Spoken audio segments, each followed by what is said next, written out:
All right, guys, welcome back to the stream. Welcome back to the channel. Welcome if you are new. Thank you so much for taking time out of your day to come hang out with me. Come listen to whatever it is we're going to be talking about today. We actually do have a decent amount of topics to go over and cover today. We're going to be talking about a new state of play rumor, which is really interesting because we're getting this rumor from the most reliable source when it comes to giving out information on Sony events, whether they be state of plays or showcases. We're going to be talking all about that. We're going to be talking about Starfield reviews because they're releasing today. I think they actually released like 5 minutes ago. So we'll talk about that. We'll see what, the reviewers are saying about Starfield. We're going to talk a little bit about Spider-Man. We have news on the file size, but there's also couple of other things that maybe Insomniac Games is teasing. And we're also going to be talking about Sony apparently working on a new PlayStation 2 emulator, which is interesting. So we'll talk all about that. As you guys know, with these streams, I do rely on your support. So first off, thank you again for the viewership. Thank you for tuning in. But if you want to support my channel directly, there are a couple of ways you can do that. You can become a channel member. You get access to some exclusive perks, so on and so forth. You get some exclusive content. But if you are already a channel member, consider gifting channel memberships as well. It's a great way for you to support me directly and get the community engaged. Or you can donate a super chat. Super chats not only support me directly and the channel directly, but you get to be more engaged in the conversation, ask questions, give thoughts, give opinions. Whatever it is that you would like to say in a super chat, by all means, please consider doing so. And I just want to give a shout out to this community for continuing to show me some incredible support, showing the channel support, even during these dire times for PlayStation. PlayStation is just in the gutter right now, and it's what are we going to do, guys? No, but really, though, thank you guys for the support. Let me see here. So, God, it's... I guess I have to dive into the Starfield reviews because I think they just came out a couple minutes ago. That'll be the first thing we talk about. A lot of people have been waiting. It says no scores yet. What? Hold on.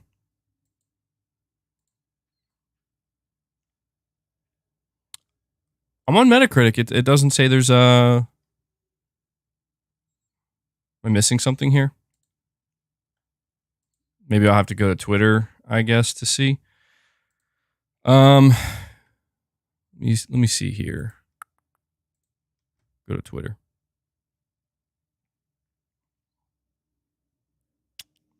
Starfield review roundup. Critics have been widely positive so far in their review of Bethesda's latest world title. So my Metacritic prediction is a 93. I don't see a Metacritic score yet, though. Says after years of hype, early access, VGC gives it a 5 out of 5. The Verge says Starfield is another huge experience with an almost overwhelming amount of things to do and see, coupled with some great character development, role-playing features, and so-so action. But it also smooths over many of the rough edges that have defined past releases from the studio while introducing a new theme and narrative that match the grand ambition that Bethesda has always strived for. War never changes, but it's a lot more thrilling in space. Game Informer gives it an 8.5 out of 10. They say it took me a long time to fall in love with Starfield, and even after I did, certain aspects didn't work for me. But the things I didn't enjoy are vastly outweighed by my enthusiasm for this new original science fiction universe, the breadth of its adventures, and the apparel of its many interwoven stories. The appeal. Sorry, I don't know what's going on with me today. Go in with the expectation that it will take some time to find your footing in such a vast gameplay space, and there's a universe well worth discovering here. Okay, so Destructoid gives it a 10. Video Gamer, 9 out of 10. That's all they have listed here. I don't know. I really thought that the Metacritic score would have been up, so we could kind of use that to look over. It's still not here. Like, it's just still not up. So, yeah, I don't know what to do about that. Maybe we'll come back to it.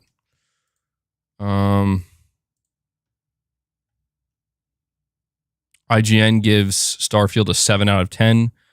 They say disjointed space travel, non-existent maps, aggravating inventory management, and a slow rollout of essential abilities very nearly did Starfield in. It was the joys piloting a custom spaceship into and out of all sorts of situations in a rich sci-fi universe that eventually pulled it out of a nosedive. I'm glad that I powered through the early hours, because just like Skyrim and Fallout 4 before it, there's still an immense amount to discover. And the pull to seek it out is strong. Jesus. And I don't know, man. I know like a 7 out of 10 in the eyes of a lot of people is like, that's fine, but shit, dude. That's I don't know, that's unexpected. Like, I thought that, I don't know. You talk about a review outlet like IGN, you would have thought that maybe that's it's going to be an easy 10 out of 10. All right.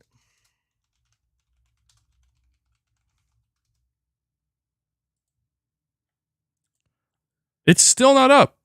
All right, here we go. We got some Twitter users here. Okami Games. Destructoid, 10 out of 10. Infinite Start, 10. BGC, 5 out of 5. Xbox Error, 9.7. That's funny. Xbox Error doesn't give it a 10 out of 10. Gaming Nexus, 9.5. MP First, 9. Game Informer, 8.5. Tech Raptor, 8 out of 10. Games Hub, 4 out of 5. Comicbook.com, 4 out of 5. PC Games, 7 out of 10. GameSpot, 7 out of 10. IGN, 7 out of 10. Right now, the Metacritic, according to this tweet, sitting at an 88. Okay. A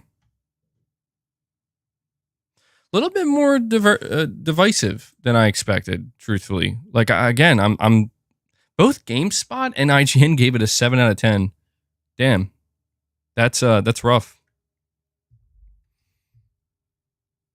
Saying Starfield won't be in the running for Game of the Year. I mean, I think you can, I don't know. I think you can have like a Metacritic of 88 and still be in the running, but I imagine many other reviews are probably going to come out that are either going to bump it up or lower it. But,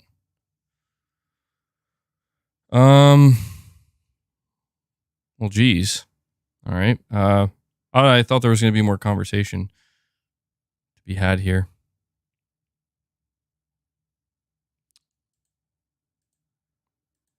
Well,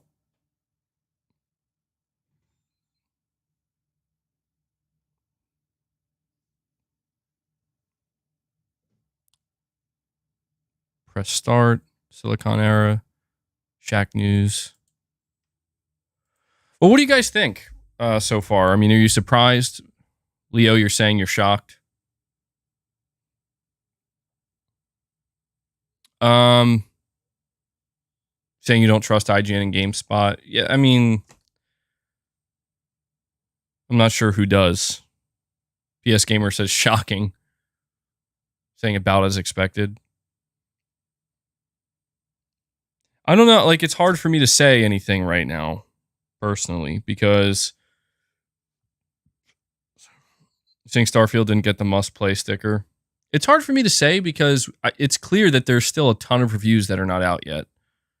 But I won't lie to you. I said yesterday that my prediction would be a 93 on Metacritic.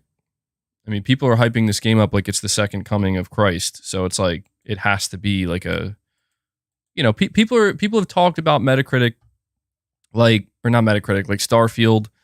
Like it's basically going to be the big competitor to Baldur's Gate 3, which is sitting at like a 96 or 97 on Metacritic or something. And I don't know, man. If I'm not mistaken, the way Metacritic works is websites like IGN, websites like GameSpot, their review score is way much heavier than like smaller outlets, I guess. I don't know if that's, I feel like I've heard that before. So I have to imagine. You think Xbox guys are going to claim media bias? Well, I mean, yeah, there are going to be people. There are going to be people that are in complete denial. You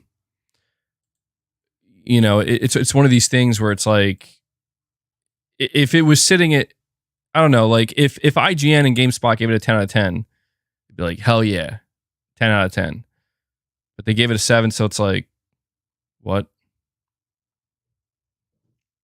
Have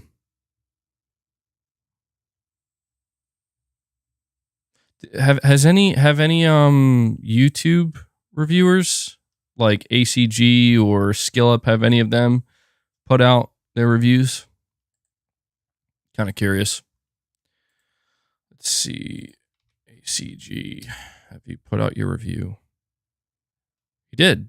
Starfield review. Buy, wait, never touch. Damn, it's a long review though. It's like 24 minutes. Not that that's a problem. Does anybody know what he gave it? Maybe I'll watch the entire review later. Did he give it buy, wait, or never touch? Saying they blocked SkillUp from reviewing? What? What?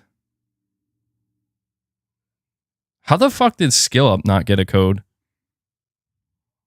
Did he do something to piss Bethesda off? That's crazy. Because he's like one of the most prominent reviewers out there. Let me see.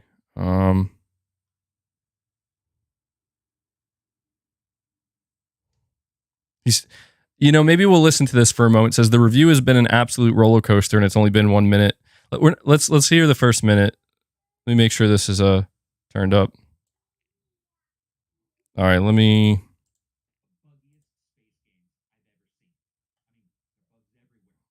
Is it coming through? Can you guys hear this? For some reason, it's not giving me feedback on my stream. You can't. Why the hell is it not coming through? Oh, my bad. I had it muted. That's why. All right, let me back it up. Starfield is one of the buggiest space games I've ever seen. I mean, there are bugs everywhere. Just look at them everywhere you go. And some are massive bugs. Lots and lots. It's worth noting, since I don't have the video up, he's literally talking about bugs. I mean, actual insects, like giant bugs he's fighting on screen. Just because I just realized like the footage isn't playing, so people are probably a little bit confused. Lots of bugs. Starfield also has a ton of issues with religion and spacefaring humans on the brink of starvation, out on the edges of some far-flung solar system that should have just been called Nope, for all the good in the future that it promised to give you. It's like everybody in the system said, I bet something bad happened over there. Let's go there. Space travel's dangerous, and making a ramshackle home on the edge of a crater seems like doubling down on red simply because it hasn't come up in a bit. Starfield also has a bunch of problems that you solve by flying around in your space mystery van. Space gangs, pirates, interstellar thieves, missing people, and heartless criminal space organizations bent on ruling the world like a futuristic cobra.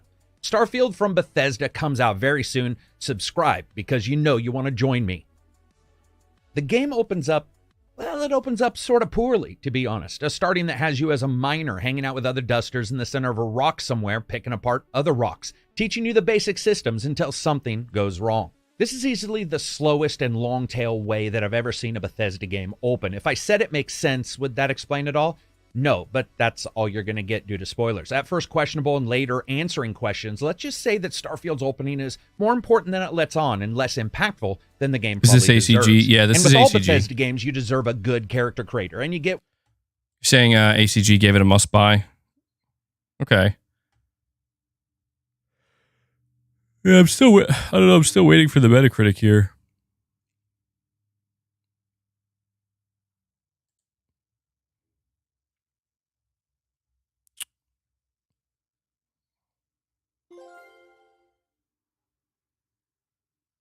Metacritic, here we go. So it's sitting at an 88 Metacritic score with 29 reviews. What is the lowest score? Okay, it's taking its time to update. When I go to click on it, it just Perfect Image is saying, hey, MBG, you always keep it real. I don't understand why Sony raised the price where no one buys when no one buys premium. I wonder if this is the backlash of Call of Duty leaving. We'll see. Yeah, I don't know what Sony's thinking, dude. My guess, like I said yesterday, without going deep into it, because I spent a whole stream yesterday talking about it, is they want more money for their subscription service, and they know they're going to get it. You know, like they know that even if they lose, like I see people on Twitter and stuff like posting images like I'm unsubscribing and shit. Like that's great, but you're one person, and I appreciate the sentiment, but you know, unless like I even saw in my comments yesterday, people are saying like we have to push back against Sony. Like I agree, we do have to push back, but it's just like, and I don't mean to sound defeatist, but it's like you really think you're going to convince enough people to unsubscribe from PS Plus that Sony's going to say, never mind, sorry. It's not going to happen. Like I wish it was a possibility, but it's not. You're saying why not? Because do you understand how many people are subscribed to PS Plus? Do you also understand how many of these people that are subscribed to PS Plus are not hardcore gamers that go on Twitter and follow, you know, enthusiasts or listen to YouTubes? You know, they listen to the YouTubes saying, "Not with that attitude, MBG." No, I get it, man. I get it. I think I brought the right attitude yesterday. It's just, it is what it is, bro. Like, I wish I could like, fuck you, Sony. Fuck you and fuck your subscription and fix your shit. I'm unsubscribing from PlayStation Plus. Fuck you, Sony. What happens when nothing changes? You know what I mean? Like, you know what I mean? You're saying I look really upset. No, dude, I'm very tired. Make no mistake, I'm very fucking tired. I did not get much sleep last night. Got shit going on. I'm just fucking sorry if I'm a little bit irritable today, man. I'm very tired. I'm exhausted. Saying it's going to be your last year on PS Plus. Yeah, I mean, that'd be phenomenal. 50 of your friends are unsubscribing. 50 of your friends. That's, you know what? Maybe we can do something, Perfect Image. Let's do it. Let's lead this this movement. Hashtag unsubscribe from PlayStation Plus.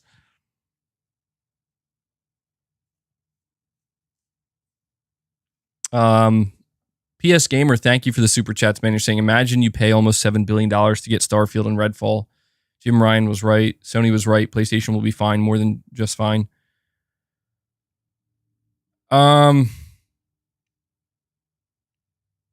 Yeah, probably. Right now, there's no signs that Sony's in any kind of danger. I mean, when it comes to their public relations and their reputation, it's not looking great right now. Straight up, it's not looking great. But we'll see when dude, I'm telling you, man, I can't wait to see Sony's financials next quarter. I can't wait, because like all this like screaming and yelling and how upset people are, it's like all the outrage. I get it, man. What's going to change? Like, do you think if I forsake PlayStation, if I say I'm not buying anything from PlayStation again, I'm never giving them any of my money?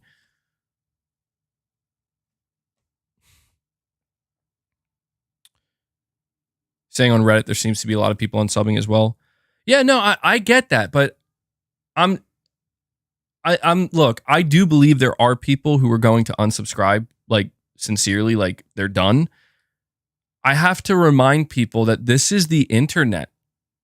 You can say whatever you want. You can say, like, let me ask you a question. How many millions of people on the internet, serious question, how many millions of people on the internet type in the words, I'm not buying Call of Duty, or this is just $70 DLC, and then they go and buy Call of Duty? How many? A fuck ton. That's how many. How many people right now are saying I'm unsubscribing from PS Plus, but are actually going to subscribe when it ends? A lot. Let's be honest. A lot. And this is where it's like, I get it, man. Like, I get it. Fuck Sony for doing this, but it doesn't matter. Like, I hate to be the bearer of bad news, but Sony is getting ready to market and release Spider-Man 2. And in like, I've already seen people moving on today. Like, there was a moment of outrage and then everybody's just walking away. They're like, whatever, man. Fuck Sony, whatever. And they're walking away. And they're moving on to Starfield. And after that, they're going to move on to Spider-Man. Sony's not stupid, man. They know, I'm not saying it's right. It's not right, but they know how this game works. They know how to play the game. They know how to run their business. And that's what they're fucking doing. I think it's garbage. I'm telling you, man, Sony. Microsoft's got your number when it comes to sub services. But Sony doesn't care because Sony doesn't view the sub service as the future. You're saying Horizon Forbidden West 88, Starfield 87. Uh-oh. PS Gamer, you're saying Sony has no competition, MBG, even after a dry year buying publishers. And this is their output. I would prefer waiting on Sony cooking their games. Yeah, that's my favorite thing about the whole, conversation around PlayStation is like imagine being a PlayStation fan. Like, yeah, imagine. It's not hard. Saying, remember what happened to Blockbuster MBG? Yeah, that could be Sony. Sony could very much be Blockbuster right now. But if they are, they got a long, long way to fall. They do.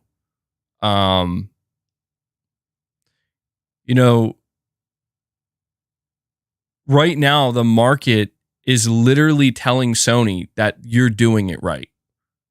Maybe not with PS Plus. I'm not talking about PlayStation. With Sony, with PS Plus, you're doing it wrong. Okay. But with like the premium game releases, this is where you're saying they could fall fast. We're going to see, man. I doubt that. If Sony does start to fall, it's not going to be rapidly. And the reason for this is because, dude, the market is continuing to say to not just Sony, but all major publishers, we want to buy games. The data that has come out from NPD or Circana, they literally said, like, subscription services have plateaued. They're not making money. Spending on them has ceased. Maybe that'll change with Starfield, of course, but that's the reality. And why? And you know why that is? You know why they said that's happening? They said that's happening because people are going out and buying Blockbuster games. Blockbuster games.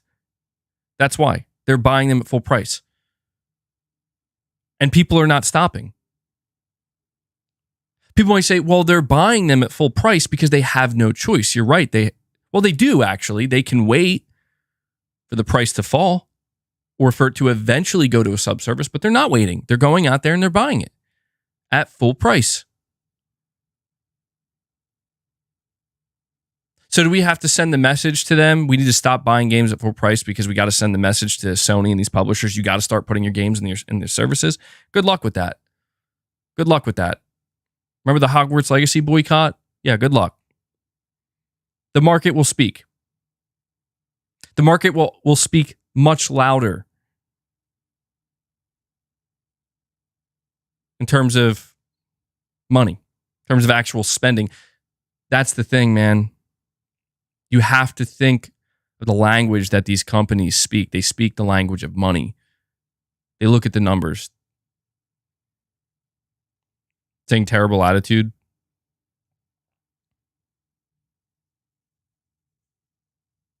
I mean, you can call it a terrible attitude. You can call it negative. You can call it whatever you want, but you can't say it's not the truth. It is the truth. If speaking the truth, upsets people, I don't know what to tell you, And I don't mean that in a rude way. I'm just saying, like, it is what it is, man. I don't like it. But it is what it is. And people are going to see for themselves. Give it 4 weeks. 4 weeks from now, people are going to see for themselves just how little people actually give a fuck about the news that Sony dropped yesterday. And I don't like that, but it's just how it goes. It's how it goes. It's why Jim Ryan doesn't give a fuck to communicate with the fans.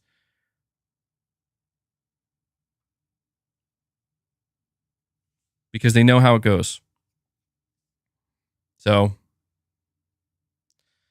from Scratch Gamer saying Microsoft tried to increase their subscriptions by a significant amount a few years back and they dropped it when their subscribers revolted. Correct. You are correct about it. It does work, but it has to be an absolutely extreme circumstance. And everything about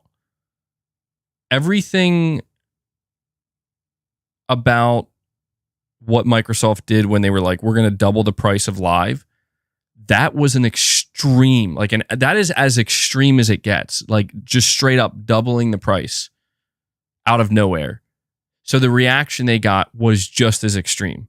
What Sony did yesterday is garbage and fucking annoying, but it's nowhere near as extreme as doubling the price. If Sony doubled the price, that would mean you would have to pay $120 for PlayStation Plus Essential. And you better fucking believe if they'd pulled that shit, oh, they would be reversing that today. They would be reversing that today. Saying 33% is extreme. You think so? Okay. Well, let me ask you, what about it makes it extreme to you?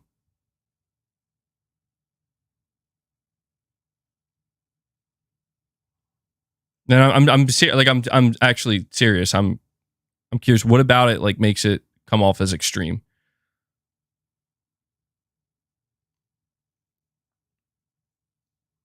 I agree with that, Devil. Sure, you're saying $80 for multiplayer is extreme. Yeah, multiplayer and cloud saves, that is extreme.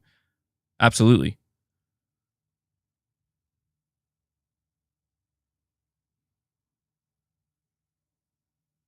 Getting the same thing, nothing more.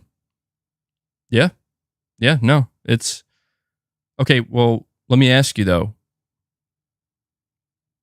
Why isn't the outcry nearly as bad as it was for when what was it, last year when Microsoft said they're going to double the price? Is it because PlayStation fans are totally fine with it? I don't think so. That's not what I've seen. I'm not seeing any core PlayStation fan on the internet saying they're fine with it. I've seen the opposite. I've seen people complaining, bitching, unsubbing. So it's not that. It's not because people are just accepting, at least the people that you can see on the internet. So let me ask you, like, why is Sony not reacting? Why are they not coming out like Microsoft did and saying, you know what, never mind?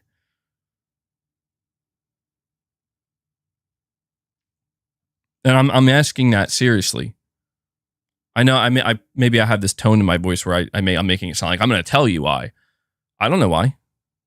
I mean, I guess maybe greed. Maybe they don't care.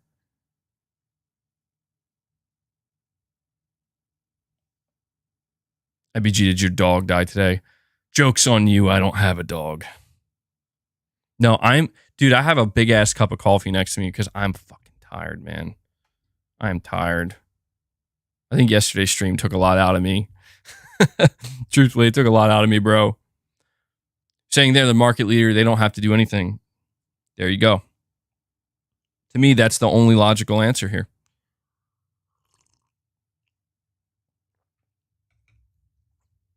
Trust me, man. I am here to say, fuck Sony's price increase. Fuck PlayStation Plus. Sony, this is bullshit. I'm here to say that. And I encourage anybody, if you're able to, and you're okay with it, unsub from PS Plus. I'll tell you, like, unsub from it. Do it. But I hope it has an impact, dude. I do. I really, and I sincerely mean that. Like, I hope Sony looks at their numbers and they're like, oh my God, we fucked up. I hope that happens. Am I banking on it? No, I am not. Do I think that's going to happen? No, I do not. Would I love to see it happen? Absolutely. So make no mistake. Sony should reverse this, but they will not. For now. Subtext, you're saying Starfield at say 87. Wonder if it'll be called a flop like FF16. Truth is, 87 is still a really good score, but this shows how dumb that narrative was. You're damn right it was dumb. No, see, that's the thing, man. Like, it's just not... People...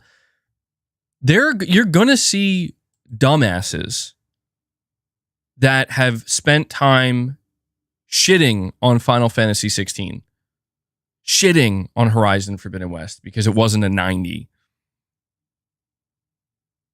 Dumb fucks just coming out and making videos going out of their way to I need to find Aloy glitching into a wall or some shit and make it seem like this game's a fucking disaster. And they're going to come out here and they're going to tell you none of that. Absolutely none of that applies to Starfield. Because you're right, 87 is a good score. But I'll tell you what right now, man. 87 to me is a little bit surprising. It is. With the way people talked about this game,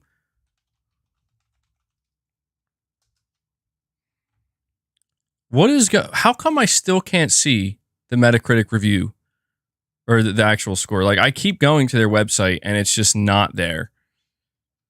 But I don't know, man. I honestly, and I'm not saying this to saying I got caught up in the hype. I mean, yeah, maybe. You guys are saying you're having the same issue. I mean, let's be honest, man. If Starfield, people are saying this is going to be a game of the generation, it should be at least a 90, I think. I said it was going to be a 93. And I was expecting that to be possibly on the lower end. I mean, we just saw Baldur's Gate 3 get like a 97 on Metacritic, you know? So I thought, well, if Starfield is this, you know? But it is what it is, man. Like, people are going to buy the game anyway. That's fine. I've always told people, like, don't make your buying decision solely based on a Metacritic score. And that goes for Starfield. If you're excited for Starfield and you're pumped for it, again, this isn't a bad score at all. This is actually a good score. Go enjoy it, man.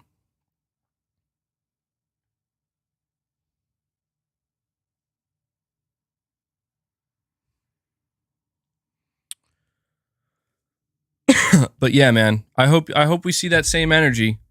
All you fucking dumbasses out here, not you guys, but the dumbasses, let's shit on Final Fantasy, garbage review scores, 720p game, fucking Horizon 88, not that good. Yeah, come on, bring that energy to Starfield, do it. You won't fucking do it. Why would you do it? No, because you're fucking dumb. That's why. Kyle, you're saying they do major research before implementing changes like this. The percentage of people who have an issue with this may be a minority when compared. Makes you wonder what kind of research Microsoft did when they said they're going to double the price. Clearly something went wrong, bro. We'll see. Maybe Sony makes the same mistake. Maybe they step on the same landmine.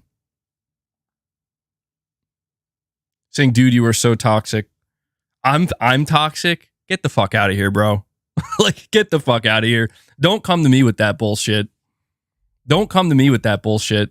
I'm the toxic one, guys. Yup. I'm the toxic one.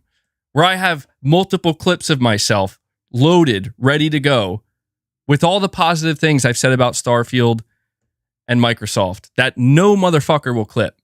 But they'll clip me, they'll make fun of me, and these people will run with that. But I'm the toxic. Oh, okay. Thanks, man. Thanks for letting me know. Don't crash out, MBG. I'm a snap, bro.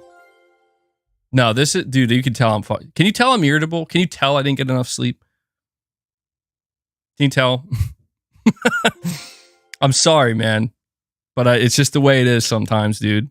I woke up on the wrong side of the bed today. Saying they need someone to point the finger at. Dude, it's fucking humorous. It is. It's genuinely... You have to be joking. or trolling. You have to be, because it's like, dude, do you see the shit that's out there? Like, do you see the shit that's out there? And you're going to call me toxic. Okay, that's fine. Saying Embracer just closed a 30-year-old studio? Oh, fuck. That's not good. That's not good.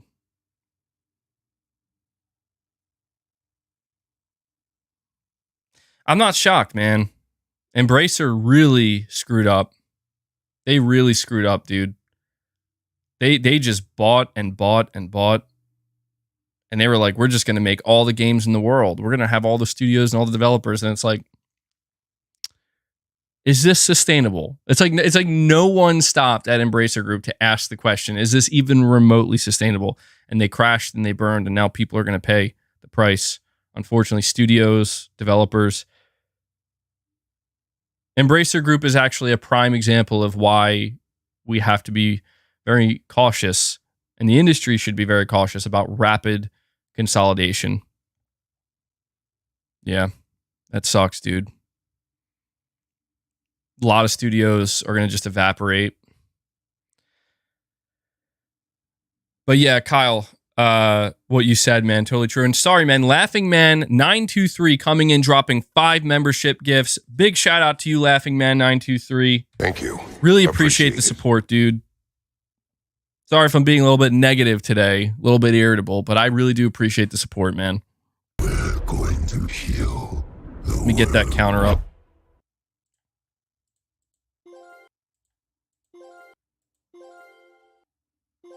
All right. Let's see. All right, let me go check. Ex Cathedra, you're saying, I don't like it, but learn the budget. It's an extra $2 to $3 per month when these services provide thousands. I think you meant to say like thousands of dollars worth of stuff. Don't buy it if it's too much money. I mean, that's what Sony's saying, man. You know, love it or hate it. Like it, don't like it. That's the message, and that's why I'm telling people, man, like, you got to put your money where your mouth is. Like, if you're really that upset about it, and I mean this, like, if you are that upset about Sony doing this, and I mean, it's really something where you're questioning if this is something that's going to push you away from PlayStation, and it's making you question whether you want to continue to support them, you got to send them the only message they're going to listen to. Unsubscribe and do not resubscribe.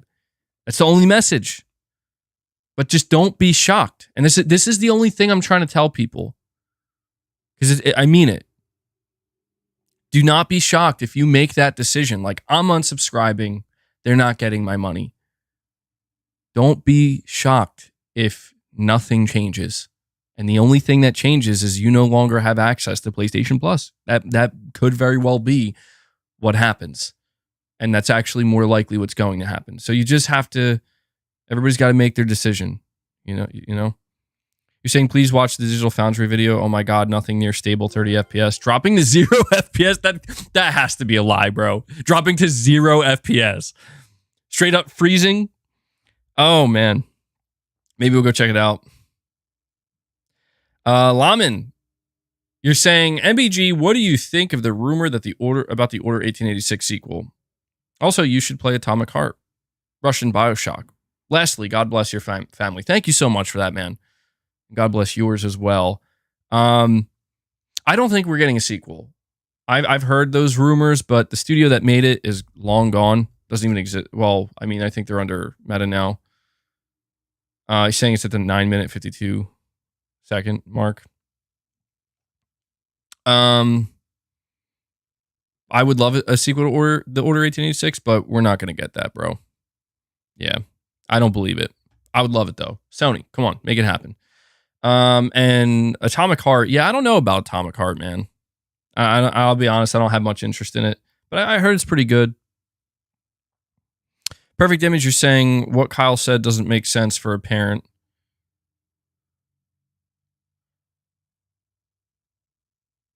So Kyle said they do major research. The percentage of people who have an issue with this may be a minority when compared. Well, that's the thing, man, is like, I do firmly believe Sony's going to feel the effect, but I just don't think it's going to be anywhere near enough to make them say we should change our mind. because I agree, man. Like a lot of parents that, you know, whether it's because, you know, you have to support a family, or if it's because maybe your kids are gaming, right? And maybe if you have multiple kids and they all want to be subscribed, you got to pay like for each. Yeah, dude, it's going to be tough. It's going to be tough, but you know, you're saying it's not a lie. Please watch this. All right. Hold on. Give me a second to bring it up. In a new window. Let's go check out Digital Foundry, Starfield. Let's see what's going on over here. I need to actually bring it up on screen so you guys can see it though. So bear with me for a second, okay? All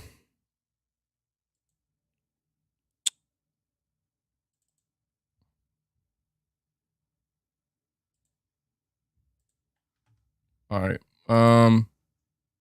See what's going on.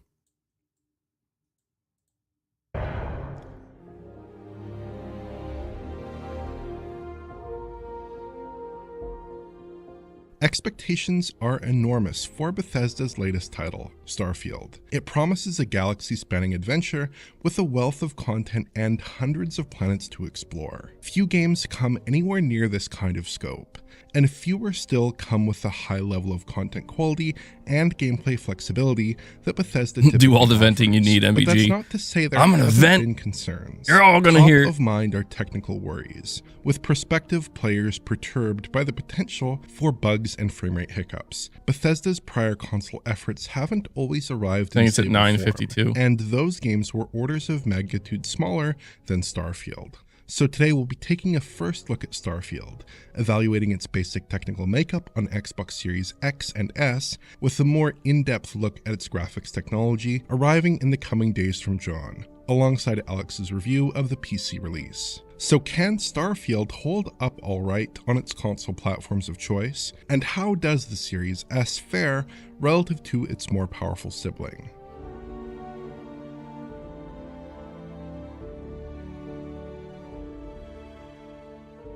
Right out of the gate, the good news is that Starfield is actually a very consistent and stable experience on consoles. All right, so he Across says about it's a 20 very hours of consistent and stable experience on consoles. You're saying go to 952.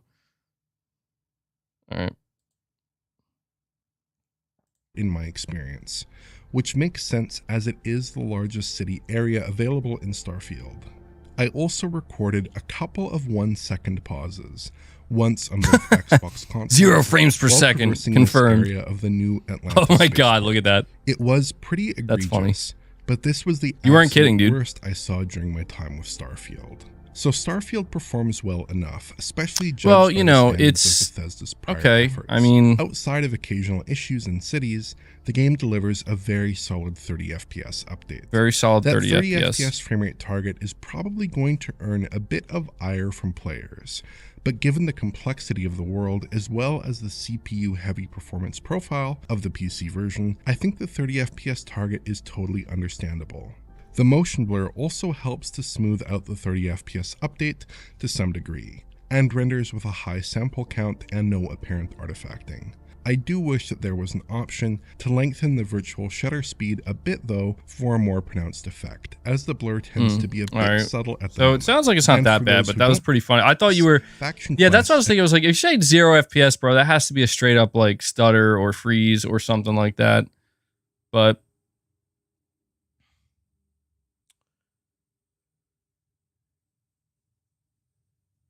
it is what it is, man. Saying bro making excuses at every stop. I mean, dude, like I said, man, first we're gonna defend 30 FPS. It's fine. But people will take it further and be like, it's the frame drops are fine too, and maybe they are. I don't know. If that's what they're happy with, then go for it.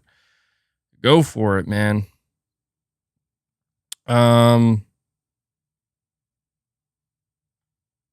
What are the comments saying? Good to see this launch without any major issues. SR.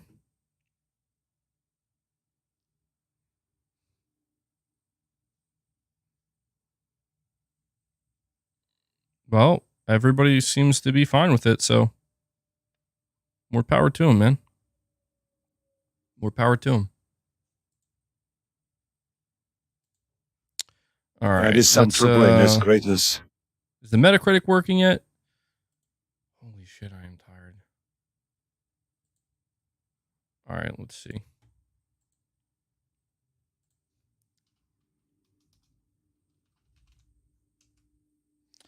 Okay, 40 reviews, 87 on Metacritic.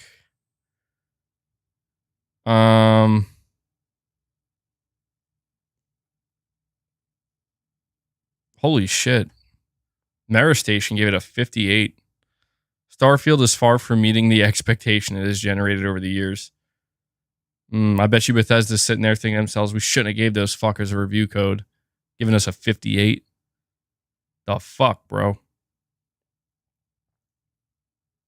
Wait, IGN's isn't on here yet. Oh, that's not good. Survivor gave it an 8. Yo, how much you want to bet Survivor gave like God of War like a fucking 7 or something? I bet. I bet you that's what they did, those assholes. They have GameSpot's 7 out of 10 here, but I don't see IGN's 7 out of 10 unless maybe I missed it. I clicked on to see all the reviews, so that's a little weird. That's a little sus. Maybe it's just not ready. I don't know. Volition Games is closing, effective immediately. All is well with the gaming industry, people. All is well with the gaming industry. Nothing is going wrong. Consolidate, consolidate, consolidate. Make mediocre games. Make AA games. Whatever you want to do, man. But saying things are getting bad fast. Yeah, they are. Yeah, they are. Only a hero can save us. And that hero is Spider-Man. Goddamn.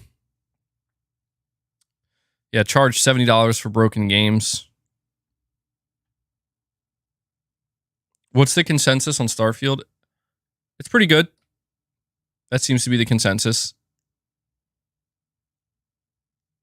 All right, here's a question I have for you. Is Spider-Man 2 going to have a higher Metacritic score than Starfield? Now, that'll be interesting. Because, I mean, people have told me over and over again that Starfield is again, game of the generation. It's going to fucking crush Spider-Man, and Spider-Man is just the same shit. It's rinse and repeat. Fucking graphics looked horrible, apparently, at the showcase. So we'll see. We'll see, man.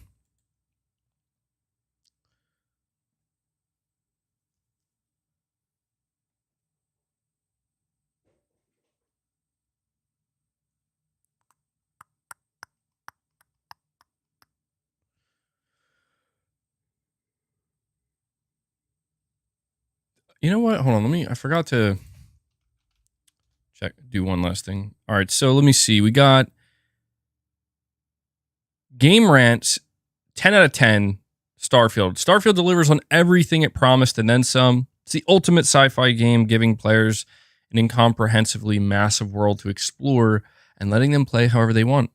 Starfield has what it takes to be another Skyrim level game that's played religiously for the next decade. It's utterly engrossing, an absolute must-play, and the best Xbox console exclusive in years. Oh, man, the best Xbox console exclusive in years. Yeah, I guess so. So that was Game Rant. And this is GameSpot. 7 out of 10. Starfield has its moments for sure. Its satisfying gunplay makes combat exciting, especially when it's integrated into set pieces within its better, more captivating quest lines.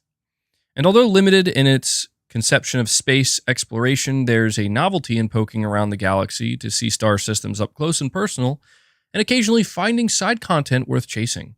However, it struggles to deliver a cohesive and memorable RPG experience amid the seemingly boundless sea of stars. For all of its reverence for science, philosophy, its stories and characters paint a rather tame and sterile version for what our space-faring future could look like.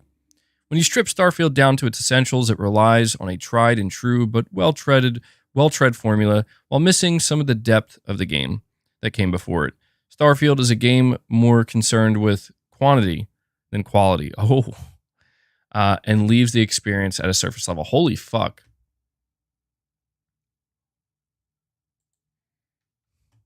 Well, there you go.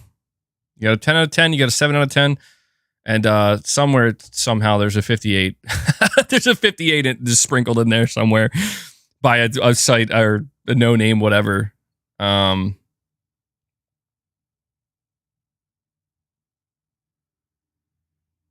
Spider-Man review will be the same. It could be. It could be worse. Could be worse, could be the same. But, you know. Still waiting for the confirmation, by the way, from Insomniac for that 60 FPS. Saying this is so toxic. What's toxic about it, bro? I read a 10 out of 10 review and I read a 7 out of 10. I'm surprised how hard some of these fucking reviewers are going in right now, though, man. Like GameSpot at the end there is like, yo, this game's about quantity over quality. Like, fuck. That must have been a PlayStation fanboy that wrote that. I'll read another 10 out of 10 for you. Here we go. Gaming Bolt. 10 out of 10. As unfathomably vast and boundless as the subject matter it covers, Starfield raises the bar for its genre and for the medium as a whole in countless ways. So there you go.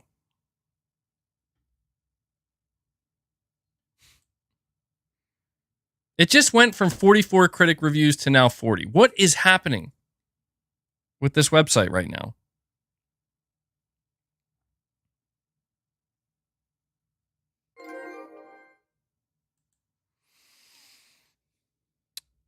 Mr. Biggs, you're saying, bro, they must be getting paid to talk positive. I played and it feels mediocre at best, no lie.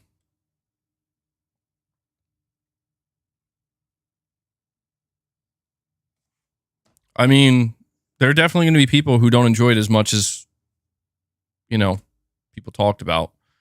No doubt about it.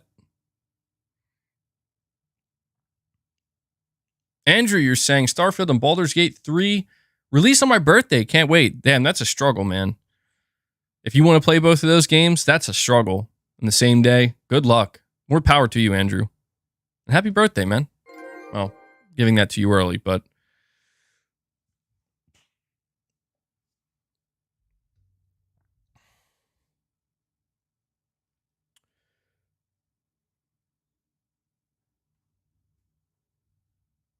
Holy shit, dude. What, did I not sleep I'm pretty sure I slept last night. Not sure why I feel this tired. MBG, read only reviews with perfect scores. They remove bad reviews. That would be funny if they did.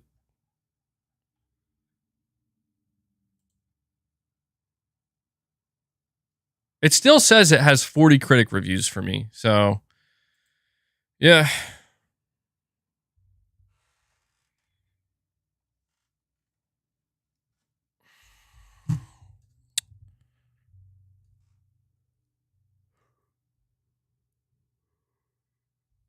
Well, I guess this is where it'll be for now. Just kind of waiting to see if it updates or not, but I guess not.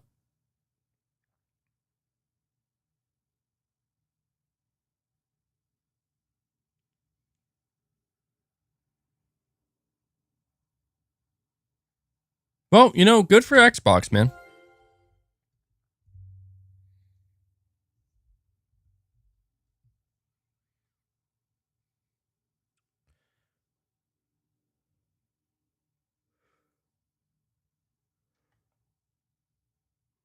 Well, this is gonna be a struggle, dude. Dr. Moda 989, you're saying my prediction is that PlayStation will do a really good state of play in a week or so to kill the Starfield hype. Maybe a ghost drop like Helldivers. Oh, that'd be sick. Yeah, so Sony is going to be doing a state of play. This is confirmed by Jeff Grubb. And I know some people don't believe Jeff Grubb, but he's been on the money every time for when it comes to giving out information for state of plays and showcases. However, it seems like Sony's not doing a showcase, which I think is bullshit, but I'm thinking they're going to do a Spider-Man state of play. That's what I think they're going to do a Spider-Man state of play, and there's going to be a lot of people that are like, we don't need to see more Spider-Man, but the people who are saying that, I don't think they're going to they don't understand that, like, this isn't about what you want to see. Like, this is about marketing Spider-Man. I just saw the yeah, it's doing it. I don't know what's wrong with this, man. I'll have to come back. But yeah, they're going to do they're going to probably do if I had to guess, they're going to do a Spider-Man state of play. And that's pretty funny to me, because it's like, I don't know, man. I mean, I agree. I don't think we need to see more Spider-Man, but I'll watch it. Yeah, I'll tune in. I'll be excited. Hell yeah. I'm fucking pumped for Spider-Man. So let's go. Come on, Sony, announce that shit. They're saying maybe it'll be like the last one, where the first 15 to 20 minutes will be like a regular state of play, and then the last 20 will be dedicated to Spider-Man. Now, that would be fucking smart, because that's basically a showcase, like the last one we got. But I don't know that they'll do that. I think if they do a dedicated state of play for Spider-Man, Sony's gonna want it.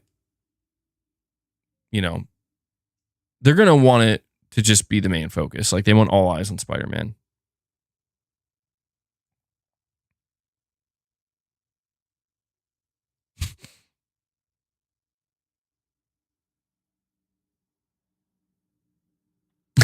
Gaming Survivor says PlayStation realized Starfield ain't a 10 out of 10 and increased PS Plus prices. God damn it, Microsoft, this is your fault. This is Bethesda's fault for not creating a 10 out of 10 masterpiece banger. That's so funny, dude. No, I don't think so, but that's funny to think. The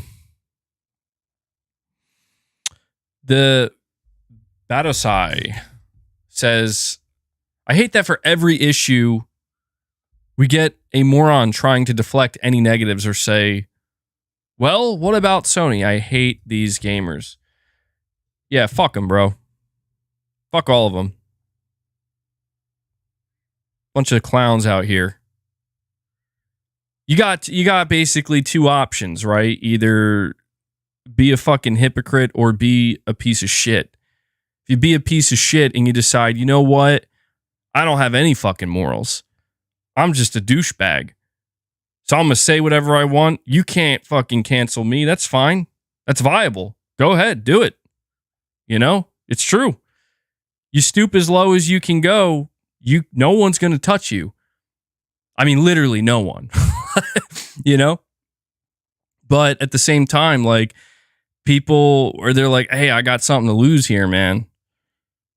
Well, then be a fucking hypocrite. Because I'll tell you what, man. It's all that exists out here. It's all that exists out here. It's all you're going to see. And times like this, prove it. Times like this, prove it. So again, I hope maybe I can be proven wrong. Go ahead.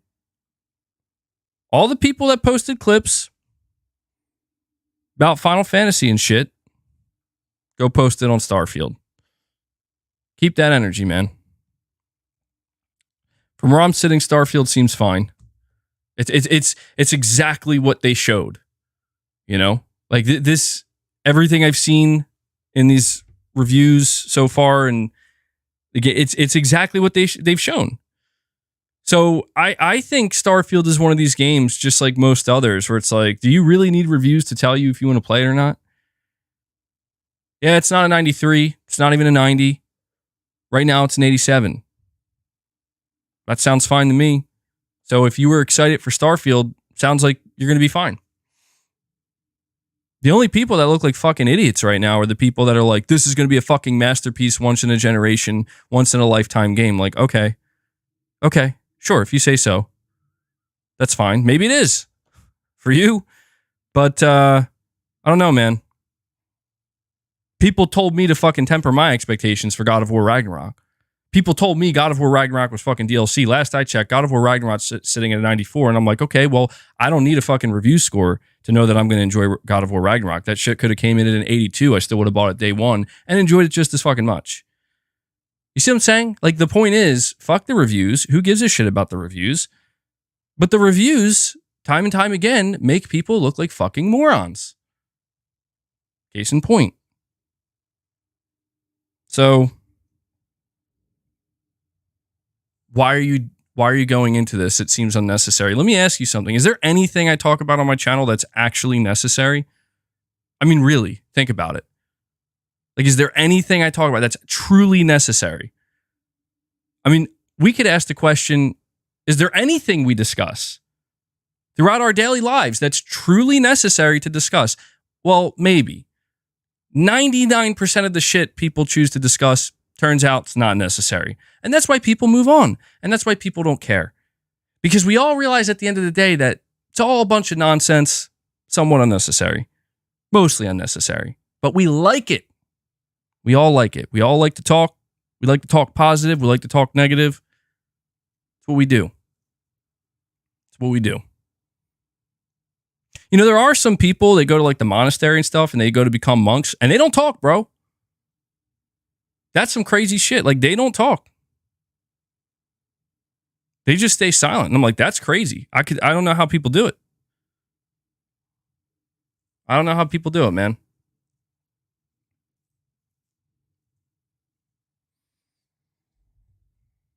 You're saying you keep checking Metacritic and the reviews keep going missing. I don't know what is going on, man. I don't know if their website's breaking.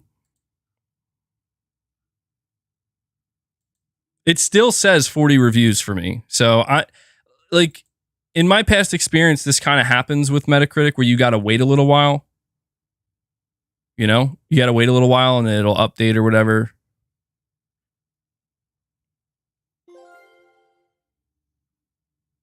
MBG, what's good? What's going on, my guy? You seem tense. I am tense today, man. I don't know. I didn't fucking sleep good. I don't know. This is where maybe this is the key to RANT BG, to ranty, irritated, pissed off MBG. I just got to not get enough sleep, dude, because I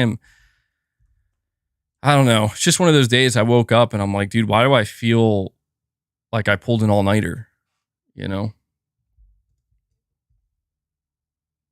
Saying Starfield did have the must-play tag, but now it's gone. That shit's funny, dude. It went from being a must-play to a, well, maybe you don't have to play it. You don't have to play it. 2-week holiday or rehab center, MBG. Boss is trying to come here to comfort me. He's like, you seem tense, Dad. Come up here. There we go. Maple Wolfie coming in, dropping a membership gift. Maple Wolfie, I think this is the first time I've seen you gifting a membership. Thank you so much for that. Thank you. Appreciate the support, my friend. I sacrificed. Love to see it, man. People. Brings us up to 6 memberships on the day. Boss is coming to say hi to everybody. Boss, what do you think about the Starfield reviews? Come on, speak into the mic. Nice and loud so everybody can hear it. What do you think about the Starfield reviews? He's shy. He's shy, everyone. He doesn't want to. He's afraid. He's afraid he's going to get attacked. It's okay. I understand.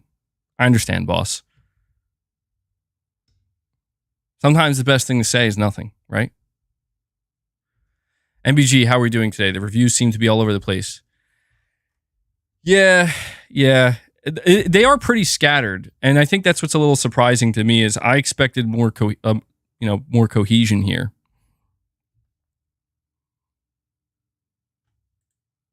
We'll come back to it though. I'll come back and I'll check Metacritic later and see if they updated it or not. Oh, you want to come over here, boss? Come on. I know that's what you want. You want to chill while we talk. All right. You're saying your super chat disappeared. Not sure what happened. Oh, no. My bad, Nemesis. It's there. It's there. I just totally forgot to read it. Thank you for pointing it out. See, this is me being tired, man. I'm missing shit. Are you gonna jump? What are you doing, man? PS Portal coming November 15th. Nemesis, give me 1 second, man. Let me go check this out and I'll read that. Did Sony announce this? Yeah, okay. They got a new little trailer here.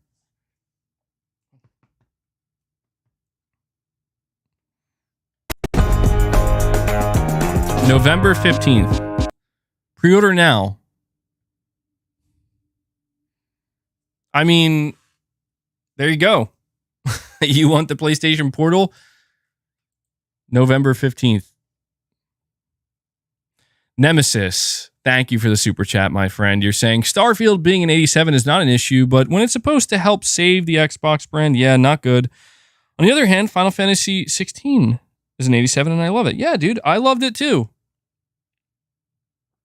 I loved it too, man. I think plenty of people are going to love Starfield. No doubt about it. Sorry. You're saying PS Portal can be pre-ordered September 29th? Are you sure? It says right here. Pre-order now at PlayStation Direct. Let me go check. Let me click the link. Pre-order details. Okay. Okay, yeah. So, just to clarify, if you want to pre-order the PlayStation Portal, pre-order start September 29th. September 29th. $200.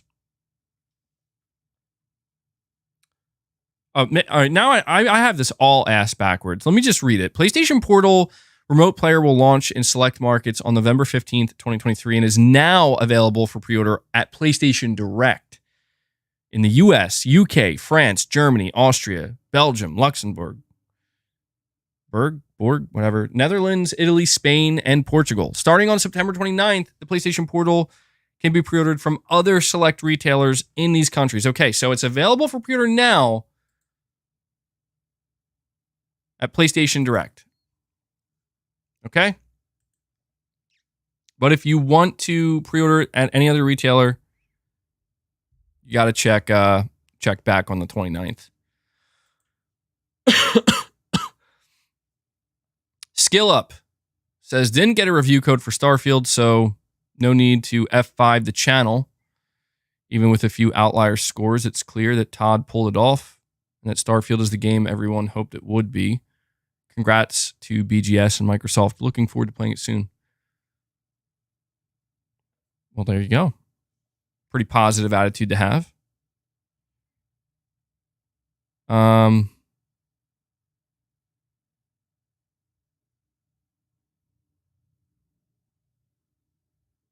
So, yeah, let's talk really quick. So, I do plan to keep my streams more structured. You're saying negative reviews deleted, only one mixed now? No way. Nah. I think it's glitched out, dude. Because it still says there's 4. I'm telling you, I think the website it's breaking. They'll probably come back.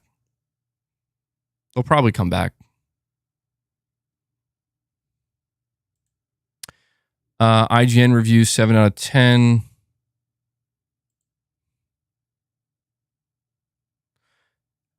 Top comment, a 7, huh? You know what it means when IGN gives a game a 7? They didn't play it. Well, there you go, guys. There you go. That's the consensus. IGN gives it a 7 out of 10. They didn't play it. The only way you know IGN played it is if they gave it a fucking 9 or a 10. The fuck? Kind of lot. Like, dude, this is what I'm talking about. How fucking dumb are these people, man? Like, do these people even think before they type shit? Well, if they gave it a 7 out of 10, they didn't play it. Oh, okay. Well, there you go. So every game IGN's ever reviewed that's gotten a 7 or lower, they didn't play it. No, you cannot call that mental gymnastics, because calling that mental gymnastics would imply that there's some level of skill involved with the construction of that tweet. There's no skill. Like, that is, I mean, it's just straight stupid. Like, there's only one word to describe that. It's kind of funny, though.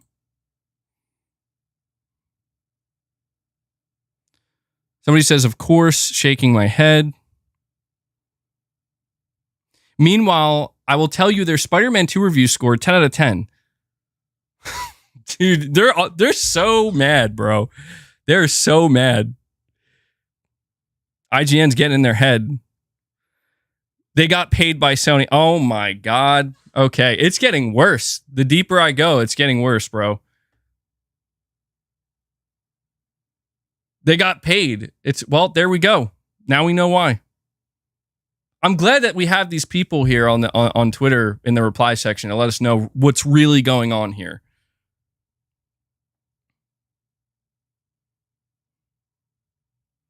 Insanely bad look for IGN.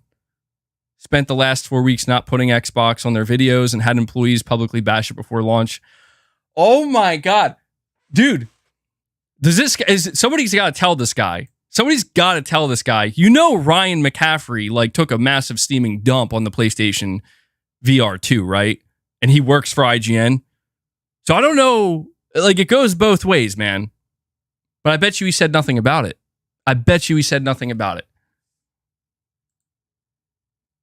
Yeah, it's a bad look for IGN, man.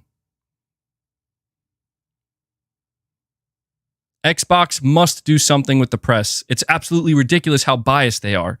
Skipping Xbox and titles info, shitting on the brand, people from the press coming out and trashing Xbox and praising PlayStation. Another 7 out of 10, IGN is a clown show. Oh, man.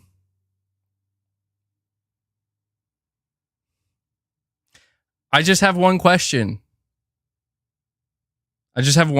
Man. This is the only question I have. What would they be saying about IGN if they gave it a 10 out of 10?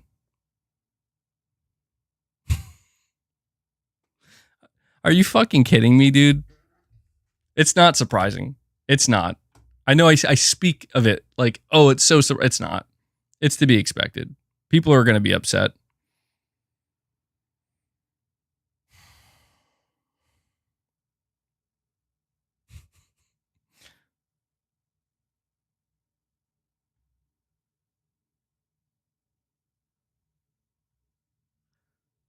Holy shit, dude.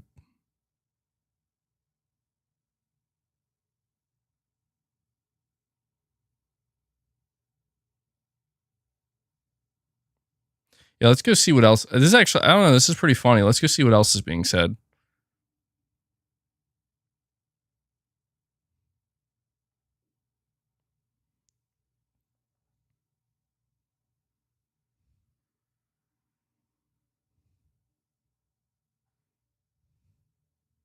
IGN's performance review. It does have a few areas that could be improved. Memory management appears to be a key area for the engine and team to improve on, some areas within that performance level.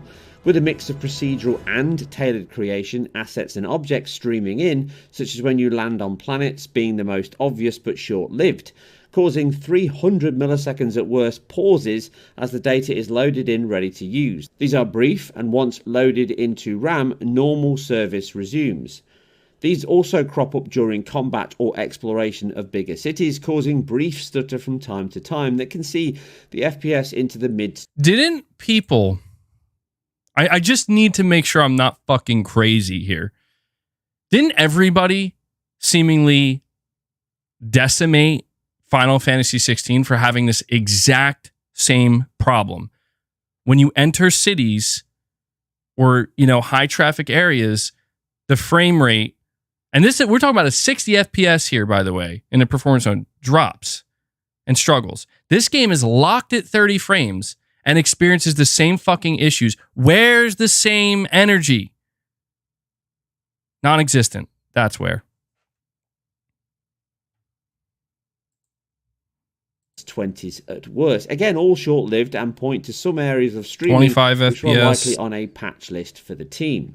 Staying with performance of a different kind, though, is my first negative with the game, and one I had hoped would have been resolved, or at the very least, significantly mitigated with the fast SSDs and memory increase in these consoles. Loading in this game is an issue you simply cannot ignore. If this generation has added little else, loading has been a drastic improvement across the board, and sadly it is here that the old engine base underneath, as improved as its Creation Engine 2 is, start to peek through, and it's likely the biggest anchor on the team's greater ambitions. Walking from an exterior to an interior, loaded screen.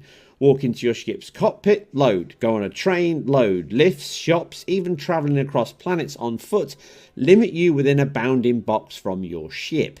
The engine limits actually hinder the game's scope and your immersion within it. Compounding this is the time some take to load. Series X here going into a shop can take 3 seconds as it fades to black and back out again. Leaving your ship just over 2 seconds on Series S and Series X, and anything bigger such as entering a large building or docking onto a ship can be 5 to 8 seconds, and fast travel is anything but, with some taking 12 seconds or more. Even sections that should be in real time in gameplay, such as docking or undocking, show an unskippable sequence that takes around 7 seconds. The issue here is these all start to add up, and the time it takes and how much it breaks up your enjoyment and flow of the game, with the clear split of boxed off areas of a planet, buildings or ship being hard to ignore as these soft boundaries keep bumping into you. With the limit being that even on a planet's surface, you can only go so far and you hit an invisible wall, necessitating a return to your ship pop-up or pick a new spot closer to the equidistance of what you wanted to actually look at. And Starfield does the same here, with a data-driven engine driving AI, object destruction, combat, dialogue, with heavy use of state models for many of these. Physics are key, and work as well here as before, mostly anyway, but really are no better and have not seen the same improvements, to the same degree at least, as the visuals, and in some ways can actually be worse. You still get crazy physics of bodies bouncing, high friction on contact, deflated balloon-like deaths, and even sticking to railings or just bouncing off into orbit. AI is still pretty terrible, with enemies just strolling around without a care in the world as you shoot them in the head, or even just standing in fridges alone staring at walls. It can get lonely in space. This is actually pretty funny looking. Sorry, I don't have it up on AI screen. can be the most egregious though, with it often freezing during combat, being stuck in poses, and most annoyingly, walking in front of you mid-battle getting shot, and sometimes never entering combat. Now I know Sarah is a tough cookie, but in the middle of a firefight, this is not the time to shoot the breeze and ask about my day. Find any sign of Vanguard Moara. Keep your eyes That shit's open. funny. A few minutes later. My parents considered themselves to be... Dude, there's literally a firefight happening right now while she's asking busy, this. They rarely That's great. The wrong fight. Well, there you go, man. There you go. Chris B says NX Gamer for the win. You're saying people bashing Starfield, an actual game versus a Sony cutscene simulator, is crazy. A Sony cutscene simulator? Tell me you've never played a Sony game without telling me you've never played a Sony game. I mean, honestly, man. Go play God of War. Do yourself a favor. Leave this stream. Go boot up God of War. Beat that shit. Come back to me and tell me with a straight face that's a cutscene simulator. Do it. You won't. You won't. Because that's not why you're here. Oh, man. You gotta love it, dude. You know these guys are gonna they can't deal with it. They can't deal with the fact that Starfield is not a perfect game, and it's fine. It doesn't need to be a perfect game, okay? But I knew this was gonna happen with Starfield. I fucking knew this was gonna happen. I didn't want to believe it, but I had this feeling. I'm like, why does it seem like people are defending this game, like they're protecting this game at all costs? You know what I mean? Like they're throwing their bodies in front of this game. Like it's okay to criticize this game or be skeptical of certain things. It's okay to be excited for it. Okay? What's not okay is to treat it like it's going to be the perfect game that deserves no criticism. And if you even attempt to criticize it, or if you have any negative thing to say about it, well, you're just a clown. Is NX Gamer a clown? Well, it doesn't seem like it. He showed me some of the game's flaws, and that's fine. This isn't anything new. This is a Bethesda game studio title. Like, there's gonna be flaws. None of them seemed that bad to me. You know? Nothing here seemed that bad where it's like, don't play Starfield. It's gonna kill your hype, but there's still problems, and it's okay to point that shit out. Again, I feel like the only people who look fucking dumb right now are the people who've been treating this like this game is like just totally invincible and bulletproof. Come on, man. Yeah, go play Ghost of Tsushima. Even better. Go fucking play Ghost of Tsushima. Ghost of Tsushima was an 83 on Metacritic, and I fucking love it. It's one of the best games I ever played. A game doesn't need a high Metascore to be fucking amazing. It doesn't. Don't let anybody tell you that it does. Enjoy what you enjoy, man. But just don't be a fucking asshole. Don't be one of these morons out here being like, Starfield's gonna fucking kill everything.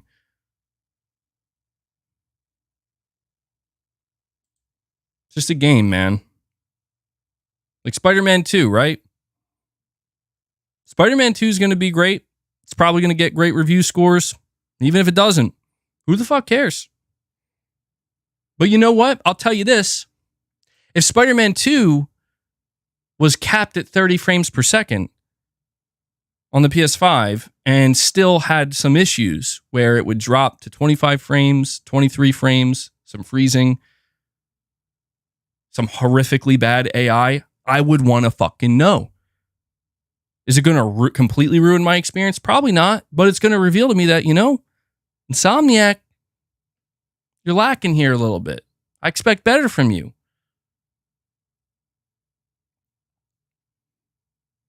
This is what I'm talking about, man. Saying riots in the street if that happens. I mean, I don't think it's like, it's not all that. It's not. Because Sony, some of their games aren't perfect either. Like, dude, it's true. Like, again, Horizon Forbidden West launched with some bugs. It did. It had some bugs, and it needed a patch.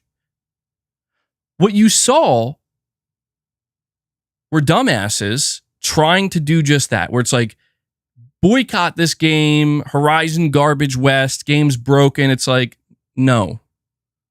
No. Just straight up no. You don't know what you're talking about. You've revealed your hand. You revealed your agenda, and you look dumb doing so. The game needs a patch, and it got a patch.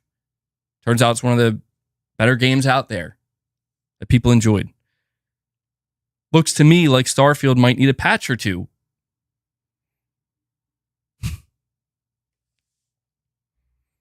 Yeah, Days Gone's another good example. A lot of people had issues with Days Gone. I got lucky with Days Gone. I still see people bring it up. We're like, dude, Days Gone was a fucking broken mess. I'm like, I must have got lucky as hell because I had no issues with that game. Day one. But it's clear that it had issues. Say it was fixed in 4 days.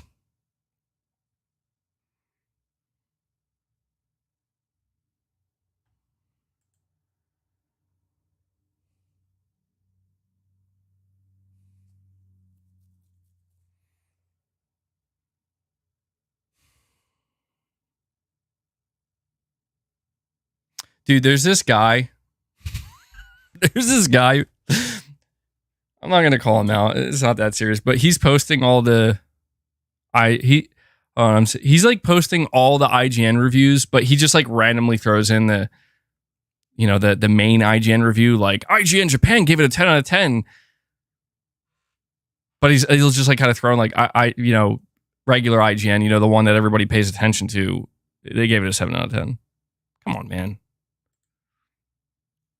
Like, I'm going to tell you this. Listen, I don't let reviews determine whether I'm going to buy or enjoy a game. I don't. But I will tell you this. If IGN and GameSpot both gave Spider-Man 2 a 7 out of 10, I'm going to be asking questions. I'm not going to sit there and say, oh, well, if they give it a 7 out of 10, it's because they didn't play the game. No, I'm going to be asking, why did you give it a 7 out of 10? Because I'm going to be concerned. Like, are there problems I need to know about? Is this game lacking in a significant way? Because I'll tell you, my expectation for Spider-Man, high 80s, low 90s. That's my expectation. And there's no other reason for that other than that is kind of what Insomniac has delivered pretty consistently. So it would be kind of shocking if they just out of nowhere were like, you know, suddenly lower than that. And the reviewers are like, yeah, this isn't it, man. Like, there's some issues here. I'd be concerned. I would be. I don't know that the concern would be great enough that I'm going to be like, fuck this game, I'm not playing it. Certainly not. Unless it was like actually broken or something. But, you know, I remember when Days Gone came out, I was genuinely perplexed by some of the reviews. And I remember I had to specifically pay attention to GameSpot's review. And I remember reading it. And what was very strange to me about the GameSpot's review, and frankly, they did lose credibility here. Granted, the woman that did this review no longer works there. I don't think she does anyway. She was bringing politics into it. You know, like she was bringing politics into the story of Days Gone and the character, you know, and pointing out like weird shit, like why are all the zombies like white? And it's like, it's explained in the game that the virus changes the pigmentation of the skin, like just clearly being fucking weird about it. And then lo and behold, they gave it like a 5 out of 10. And I'm like, you list that as like one of your reasons, right? For fucking giving this game a low score. And that shit like that is weird to me, you know, like that doesn't help me decide if I want to, like, if there's actually something really wrong with this game. Crazy shit, dude. So I don't know. We might have to check who exactly is reviewing Starfield at GameSpot. We got to go check. She hated Deacon for being white. Yeah, like, what the fuck, man? Like, that's just race. That's racism. like having a problem with the color of a character's skin, regardless of what color their skin is a problem. You know, like, and who cares that Deacon, like, who cares if he was black? Who cares if he was Hispanic? It doesn't matter. You know, like, the reason why people like Deacon St. John's character is because of his character. Jesus, what is fucking wrong with people, man? That's what's wrong with people. That right there. They lose the fucking plot.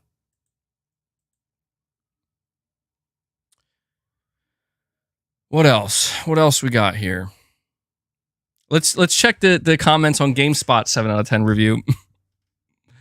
I feel like y'all judge the game far too harshly. Even The Verge gave the game a better review than you guys.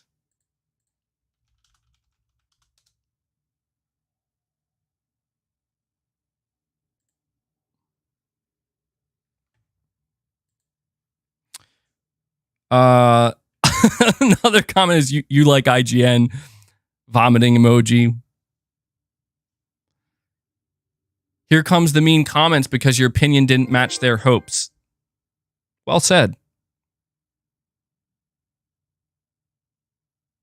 Shallow RPG system. Yep, it's a Bethesda game, all right.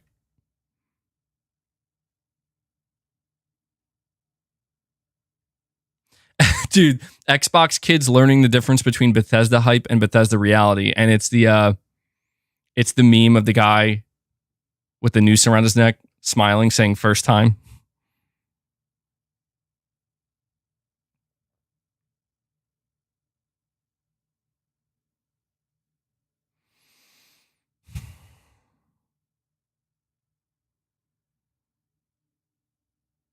Somebody just posts a bunch of clown emojis. You didn't give it a 10 out of 10. You're a fucking clown. Hate to break it to these guys, but actually you're the clowns. You know, crazy, dude. Whatever, man.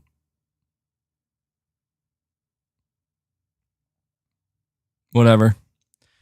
Well, at least it's not as bad as some people thought it was going to be, right? Like, it's still good. It's still good.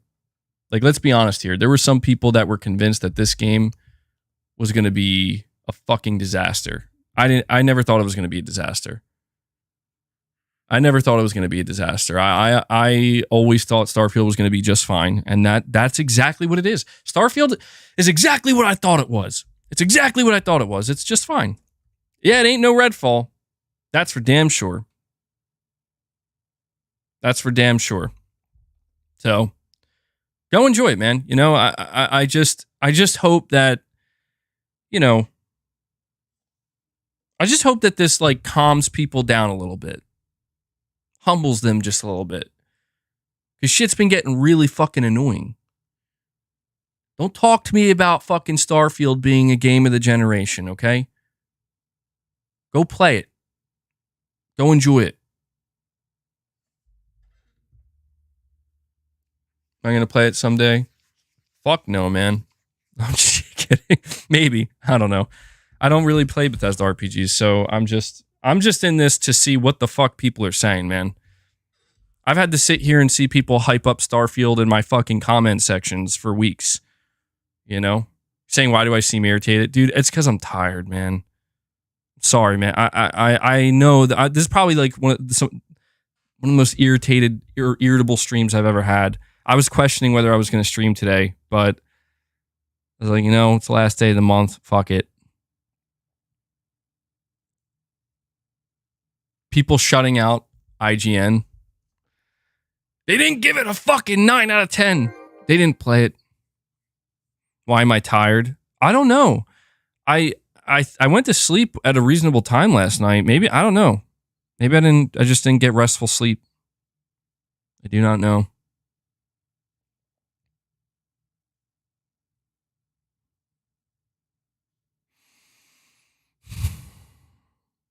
You're saying it's the full moon, bro? Even I'm feeling heavy and short-tempered. Yeah, I wonder if that's it. It's that fucking full moon. It's got me feeling a certain way, you know? But to punch a fucking hole through my wall. I do feel really fucking irritated, though. God damn. Saying VR will do that to you. Wasn't there supposed to be like a fucking blue moon? And it like, I don't know why it took me so long to realize the connection. Like every once in a blue moon, like I feel like I've said this so many times and I like never thought like, oh wait, that actually is a thing that happens every now and again.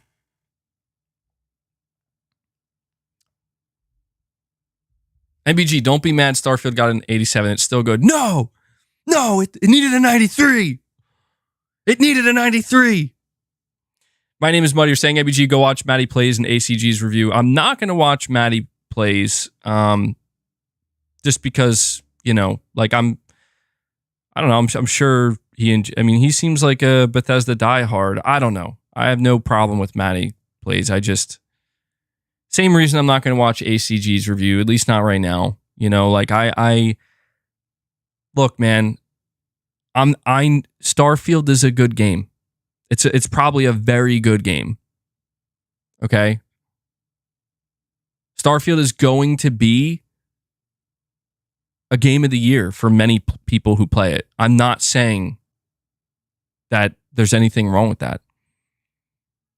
But I won't lie. I am happy to see that there's a certain fucking group of people that are irritating as shit that can go harass. You know, they're probably busy right now harassing IGN and GameSpot and any other fucking review site that didn't give it exactly what they thought it should get. You know, there's nothing wrong with Starfield and wanting to go play it, wanting to go enjoy it. Like, I don't, you know, if ACG says it's a go buy, then a lot of people are going to take his word on that and go buy it. And I'm sure they'll probably enjoy it. I mean, his ACG's reviews are so fucking in depth. How could you watch a review like that and not know if you're going to enjoy this game? You know, someone like ACG, his reviews way more helpful than a Metacritic score, in my opinion. you know? So this isn't about, oh, Starfield failed. No, it didn't. But like, you know, all these annoying pricks, you know, that have just been all over the place, just in our faces. It's like, good. I hope you can take a step back now and realize that, you know, this is what happens. What comes around fucking goes around. People learn. Some people don't. So, yeah, you think they'd be busy playing. But yeah, let me know in the chat. Are you still, if you're somebody who was excited for Starfield, are you going to be playing it? I'm sure most people are, you know? Saying MBG, they did take a step back. You would have had over 2K people here if the game was a 96 right now. Well, like I said, man, I was kind of expecting that, but I don't know. Omen86, you're saying Spider-Man 1 +2 plus Morales, Last of Us 1 +2, God of War plus Ragnarok, GT7, Horizon Zero Dawn plus Forbidden West plus DLC, Ghost of Tsushima, Death Stranding, Demon's Souls, Sackboy, Astrobot, Ratchet & Clank, Rift Apart, Returnal, Days Gone, Uncharted, Bloodborne, Final Fantasy 16, Final Fantasy 7, Final Fantasy 7, Rebirth, etc. Need I say more? No, you do not need to say more, Omen. You don't, because yes, you see, look at that. Who would have fucking thought that PlayStation fans gravitate towards PlayStation and are excited about PlayStation for the fucking video games they release? Now, let me ask you, do all of these games have a 90 plus on Metacritic? No, they do not. But yet we still enjoy them thoroughly. But if there's one thing that all these games you listed point out to me, I've always said this. Sony has consistency. You can call them greedy. You can call them anti-consumer. You can say Jim Ryan is this. I've even said he's out of touch. You can be concerned about their upcoming live service games. You can say anything you want about Sony, but what you can't say is that they haven't been consistent. They have been. And I understand that they're like not all the games you listed. There will be people that will sit here and they'll say every game you just listed on 86, these are just walking simulators. These are just playable movies. You know, they're all the same game. And it's comical to me because it's like, no, that couldn't be further from the truth. You're telling me Death Stranding plays like Uncharted? Is that what you're telling me? You're telling me Astrobot plays like Gran Turismo 7? You're telling me Horizon Forbidden West plays like Bloodborne? These people don't know what the fuck they're talking about. And it's this type of ignorant, just fucking hive mind mentality that has been festering, that has allowed them to have a louder voice than they normally would. Because people are like, yeah, that's right. Returnal is just a fucking walking simulator. Just like Death Stranding. It's garbage. It's just movie games. Sony only does the same shit. All these people, like, look, man, I didn't like the story of The Last of Us Part 2. I criticized that shit. Wait, hold on, MBG. You're a fucking toxic PlayStation fanboy, right? I'm a Sony bootlicker. You're supposed to only say good things about The Last of Us Part 2. Well, so we'll just sweep that under the rug. And we will shit on everything Sony does. Believe me, there are things that Sony does, it deserves criticism. We just had a whole fucking stream dedicated to criticizing Sony yesterday. But this right here, Omen86, this is why people are sticking around. This is why people still enjoy PlayStation. And this is why all these jackasses that are out here trying just every fiber of their being. I mean, their agenda could not be more clear, and yet people turn a blind eye to it until they no longer want to be associated with it. You ever notice that? These fuckers find an audience until they realize, their audience that is, that they don't want to be associated with that shit. And who could blame them?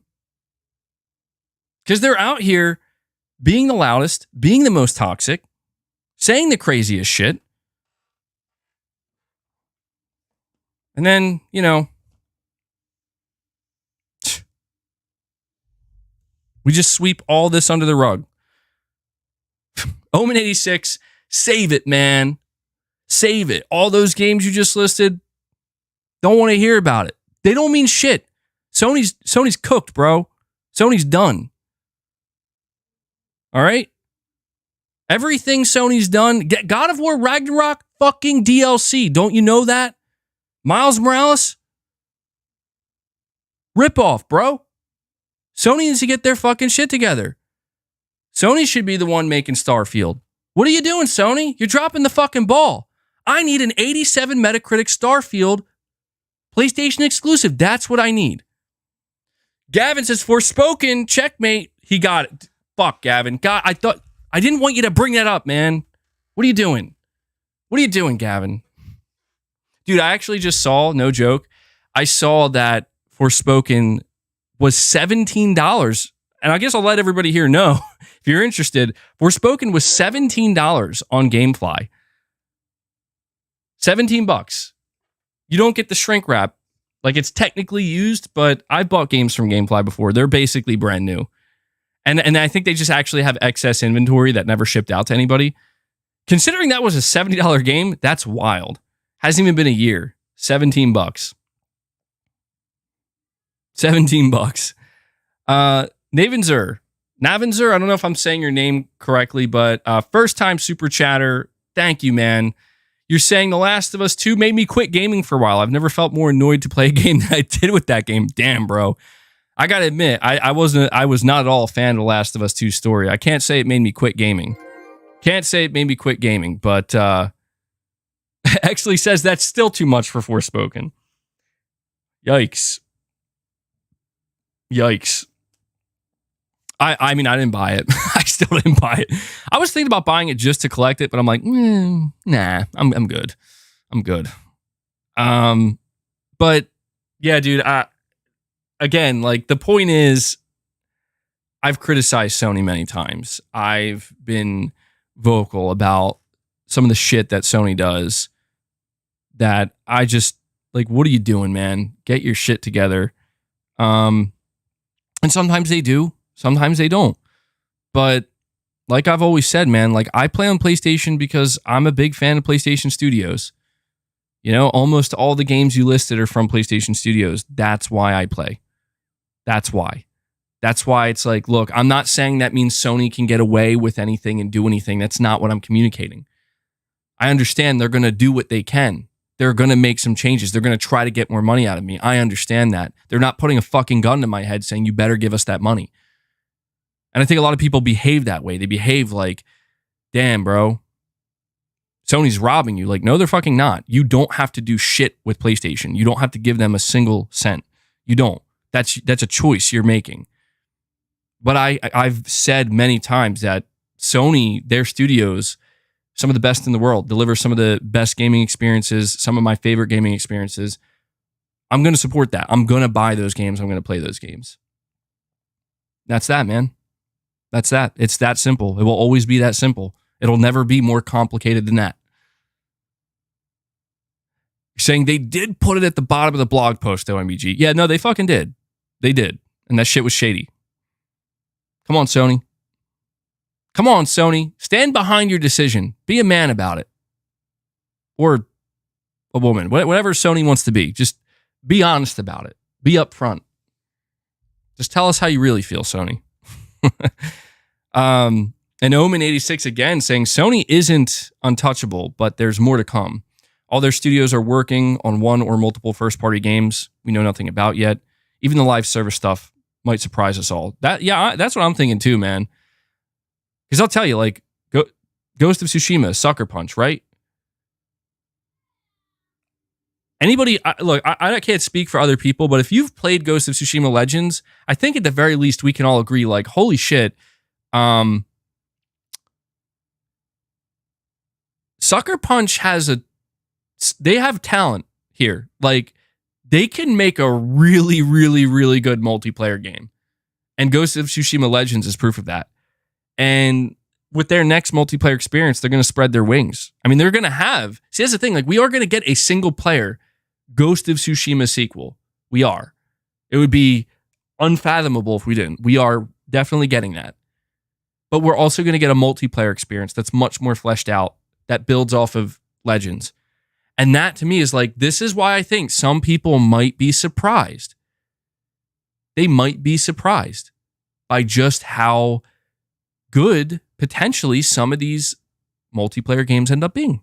Now, if you're not a multiplayer guy or girl and you don't want to play anything multiplayer, then you don't have to, But I'll tell you right now, man, I could see a lot of Last of Us fans who are not super in the multiplayer. If this Last of Us multiplayer game actually comes together and actually releases, hopefully, and it's like, it looks good. It's like got new story, new characters. You play co-op. You get to play in this world. Gameplay's the same. I'm telling you, a lot of these Last of Us fans are going to be turned on by that, and they're going to be like, "Yo, let's go give it a shot. Let's go play it." That's my assumption. But there could be some duds too, man. Concord could be a flop. Fair Games could be a joke. The next Twisted Metal could be bad. That's something that's in development. So we'll see, man. You're right. Sony's not untouchable, but they're I said yesterday, man. I fucking said yesterday that Sony still doesn't have competition. And they don't. They don't. I'm not saying this is going to happen, but there's a chance that Spider-Man 2 is going to steal the spotlight. Completely. I mean, completely. Starfield is coming out. I mean, I'm sure it'll still be talked about. Sure, it'll do just fine for Microsoft. Zelda, everybody says Zelda's going to be Game of the Year, so that's going to be part of the discussion. Baldur's Gate 3 blew everybody's mind.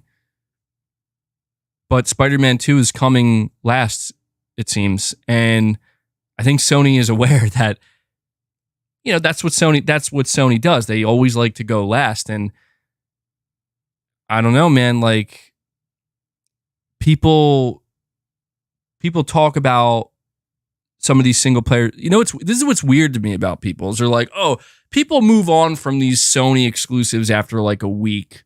They're one and done. And I'm like, haven't you been begging Microsoft for single player games for years? These like one and done games that you constantly criticize. Isn't this what you've literally been asking Microsoft to do and what you've been asking other publishers to also do more of?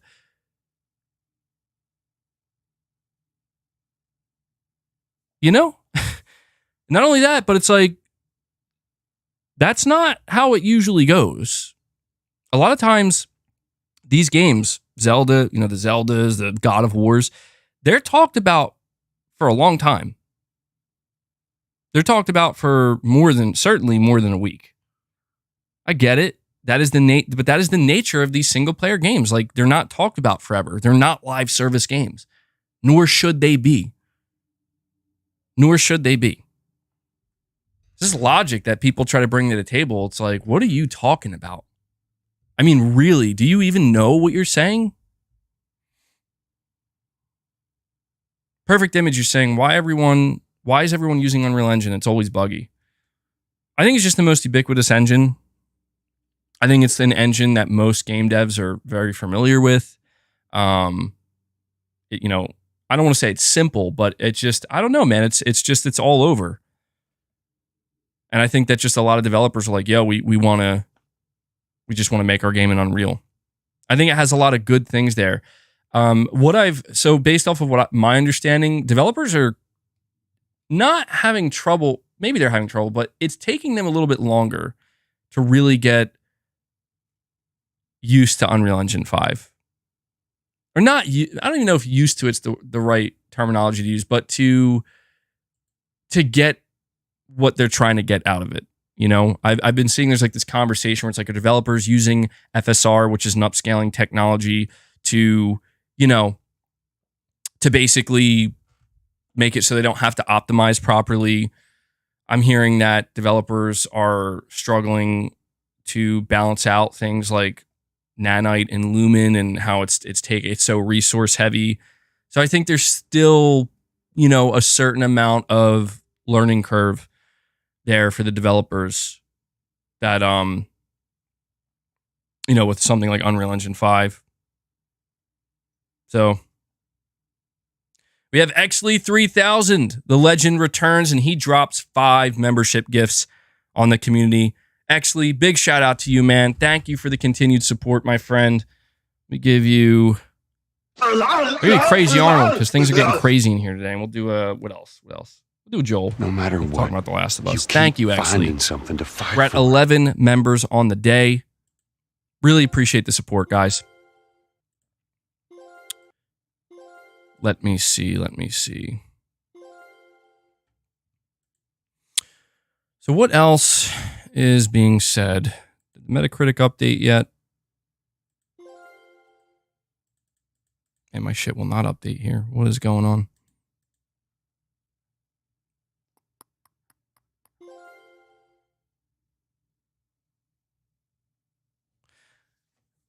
This guy who's very salty says, my review of Starfield, 4 out of 10. I haven't played it, but I'm mad.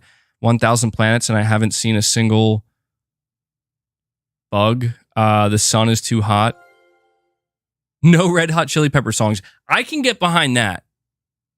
As you can see. Yeah, dude, you know what? Starfield does deserve a 4 out of 10 for not having any Chili Pepper songs.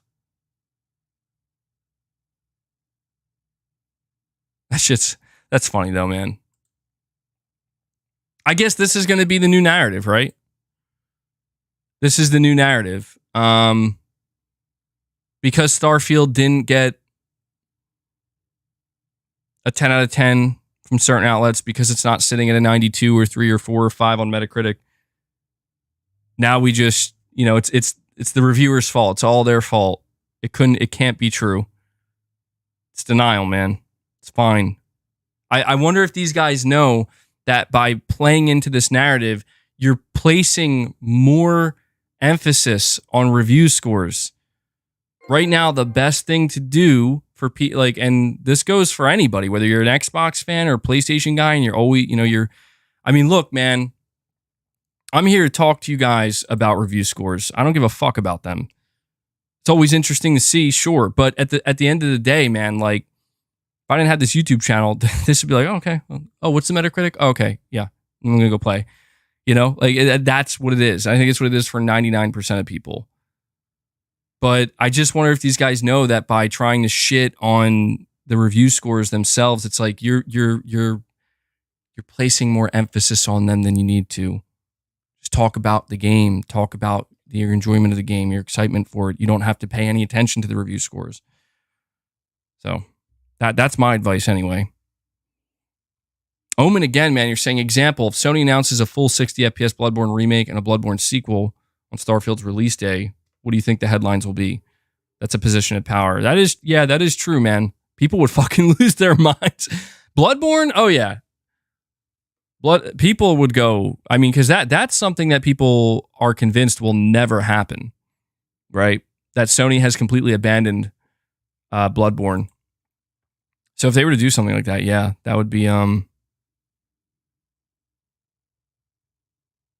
that'd be very interesting. But that's the thing though, Sony would never do something like that.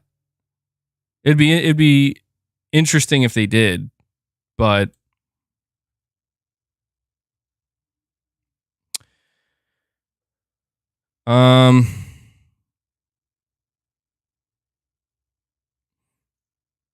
so I will just say really quick, they still haven't posted IGN's. Oh, you know what? Hold on. Maybe that's my bad. I think that's because maybe they reviewed it on PC. Maybe they did post IGN's. Oh, yeah. There we go. Starfield sitting in the high 80s. Not bad. Not bad, man. All right, so I think that's enough about Starfield.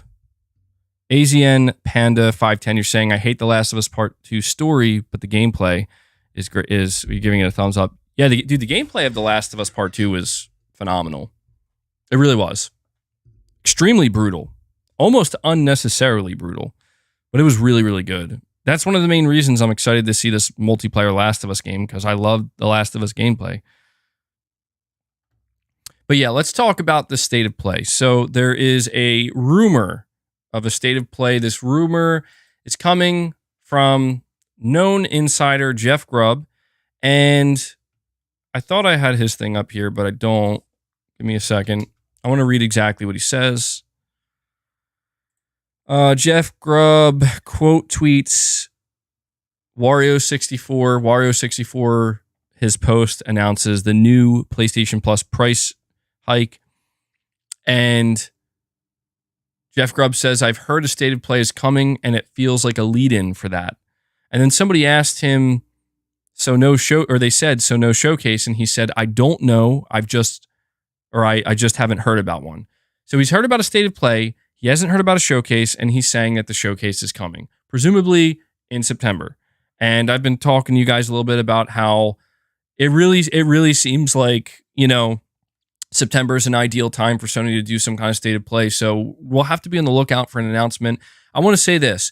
If Sony does a regular state of play, right, just a basic 20 minutes where it's mostly either indies or third party and it's extremely underwhelming, that's an L. That's going to suck. Not sure what Sony's thinking if they do that, okay?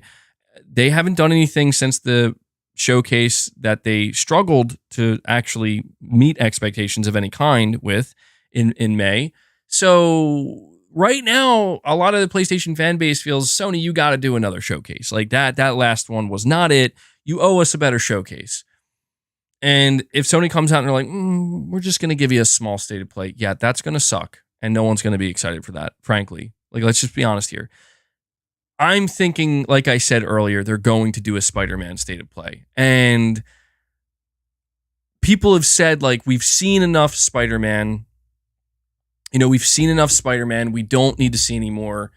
And I get that. I would be fine if I didn't see any more. But at the same time, if Insomniac and Sony want to let's really ramp up the hype level. I mean, let's really get it to, like, the next level, because it's not there yet. I'll be honest with you. Spider-Man 2 has a ton of hype around it, and millions upon millions of people are going to buy it.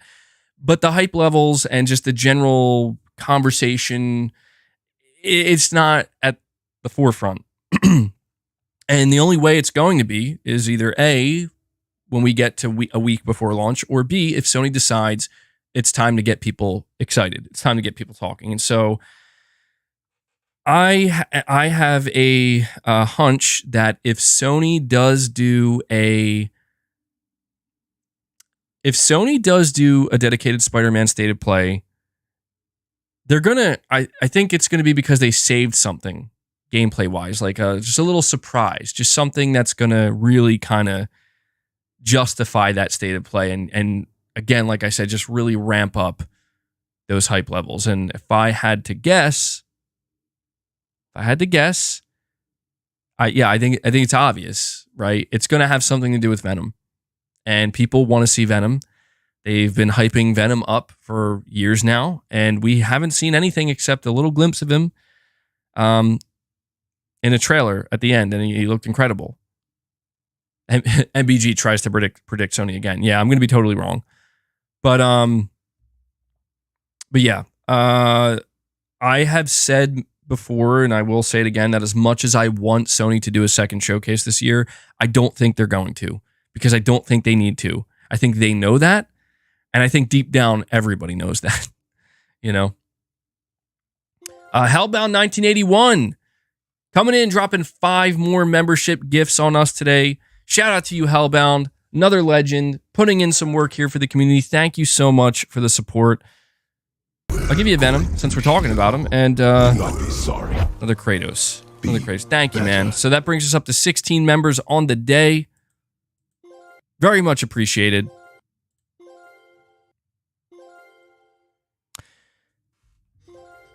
If they do show Venom off in like an extended state of play for Spider-Man, I have to imagine it's going to be pretty sick. I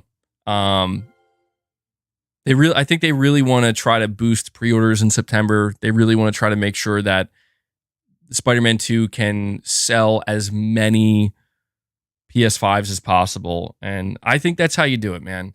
And again, I just want to say one more time, or elaborate a little bit further. I don't think Sony's going to do a showcase until next year, because Spider-Man 2 is going to do some heavy lifting for them, dude. Like, they don't need anything else. I know people think that's arrogant Sony and everything, but they don't. They don't need anything else.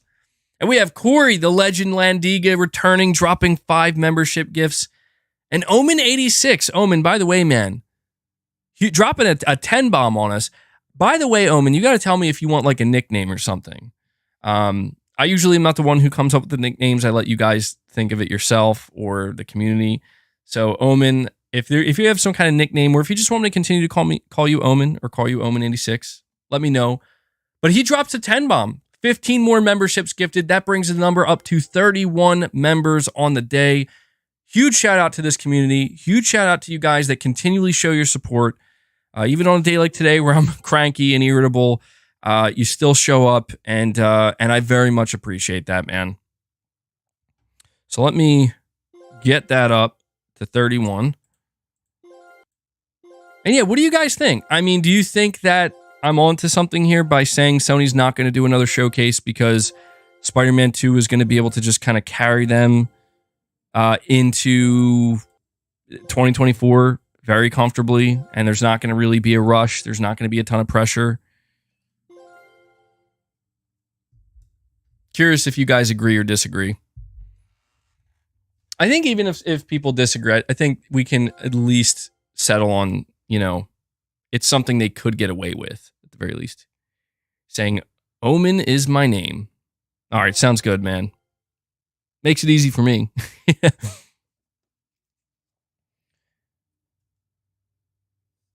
Man, it's getting hot in here, too. Something else I wanted to mention to you guys about Spider-Man 2. There's a little bit of news. Spider-Man 2's file size apparently revealed. Anybody who received the PS5 limited edition Spider-Man console, apparently it says on the back that you have to have at least 98 gigabytes free on your PS5 to install this game. Now, that doesn't necessarily tell us if there's going to be a day one patch of any kind, but 98 gigabytes minimum, so pretty much 100 gigs. This game's going to be massive. This game is going to be massive. No doubt about that. Yeah, the disc can only hold 100 gigabytes, so I guess maybe it's safe to say it will be bigger than that. It is going to have a day one patch. I would not be surprised, because, yeah, I actually didn't consider that. They would have to ship it on 2 discs if it was any larger. So they're maxing it out, man. They're maxing it out, and yeah, I mean, they're going bigger this time, so it makes sense. You're saying that's not that bad. RDR2 is 115. No, I don't think that's that bad. That's kind of what I expected. It's in line with what I was expecting. So 98 gigabytes, just to make people aware. Just make people aware that, you got to make space, got to be ready to make space, or if you want to get an SSD. Something else I want to make sure I cover, because I do want to make sure I finish all the topics. Sony is reportedly working on new PlayStation 2 emulation, or a new PS2 emulator. Rumor has it that Sony Interactive Entertainment is working on a new and improved PS2 emulator. The current state of PS2 games on PS4 and 5 isn't exactly great, so this is welcome if true. The report of a new PS2 emulator comes from well-respected PlayStation YouTuber Mystic, which is interesting because we rarely ever, Mystic is rarely ever cited as a source here. It says, although Mystic seems to be well-connected within the games industry, it's extremely rare for him to delve into leaks nonetheless.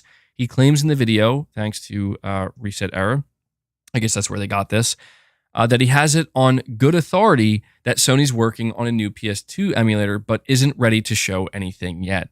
So this gives us maybe a little glimpse of hope here, okay? And the timing of Mystic saying this is interesting too, because what a lot of people are saying is that with Sony increasing the price of every tier of PlayStation Plus, they didn't announce any improvements with it. And I did see some people saying that, listen, it's really bad. but they're going to announce improvements.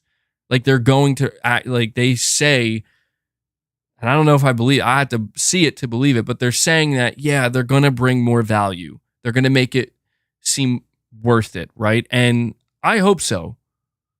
I really, really hope so, dude, because like the most disturbing part of this for a lot of people is the fact that Sony didn't announce like any day one games or major improvements to classic games or an increase of the type of games.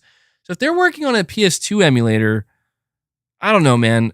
Maybe that could at least help. If they're like, hey, we have a brand new PS2 emulator, we're going to start pumping out PS2 games like crazy for premium members. I love the PS2. I don't know that I necessarily feel enticed to go back and play some of these games, but that would be very welcome.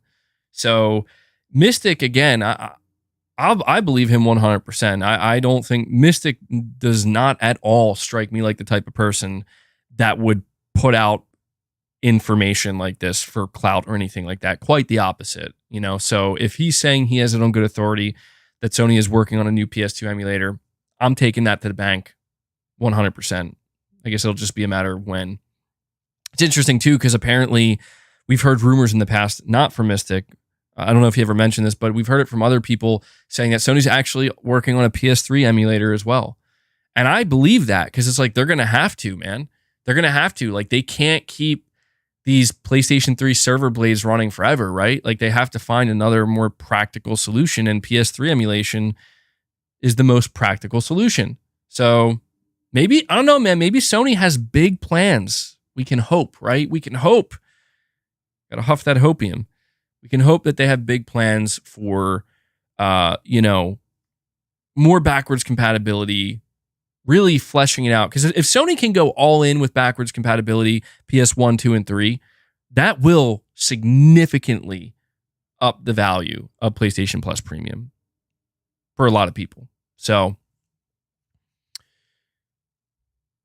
you're saying, but if Sony is working on a PS2 emulator, why did they stop doing PS2 games for PS4? Because I enjoyed those a lot, especially for trophies. The best guess I could give you is maybe it's because they want to kind of revamp everything in a way. You know what I mean? Like maybe they want to do like a kind of a relaunch of something like PlayStation Plus Premium, where maybe they heard the feedback, right? Maybe they heard the feedback from a lot of people where it's like, dude, this is not good, frankly. Like you're telling me you want me to subscribe to PS Plus Premium and now it's going to be $40 more expensive for classic games and you're barely putting anything out? You're going to have to do a lot better than this. Maybe this is the beginning of that.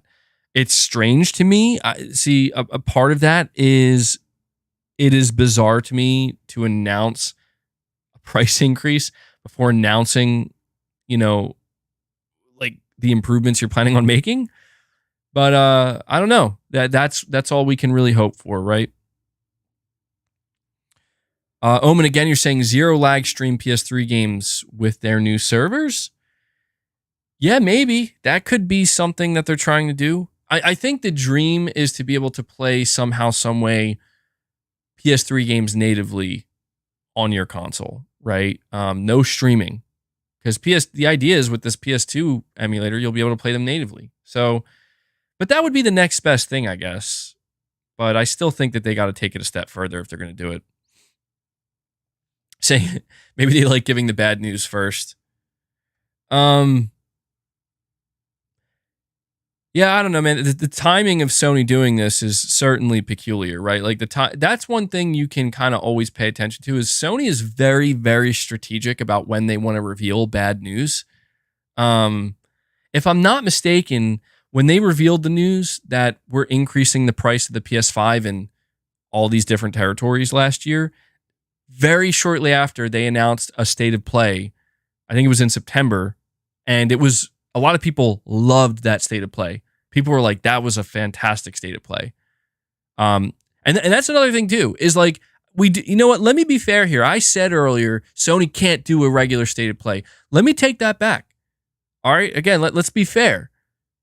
In 2022, Sony had 2 state of plays and they were both incredible. Like they were the best state of plays Sony ever did outside. And they weren't for single games. They had some awesome announcements.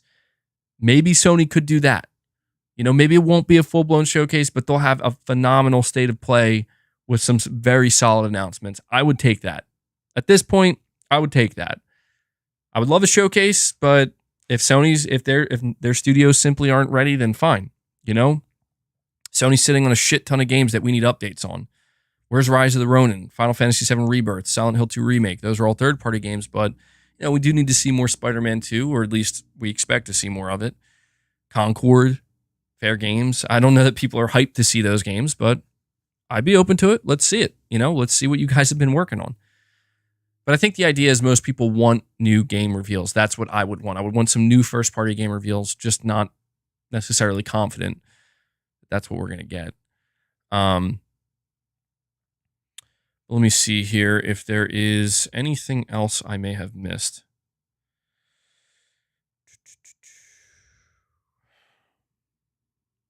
Not seeing anything. Nothing on the gaming.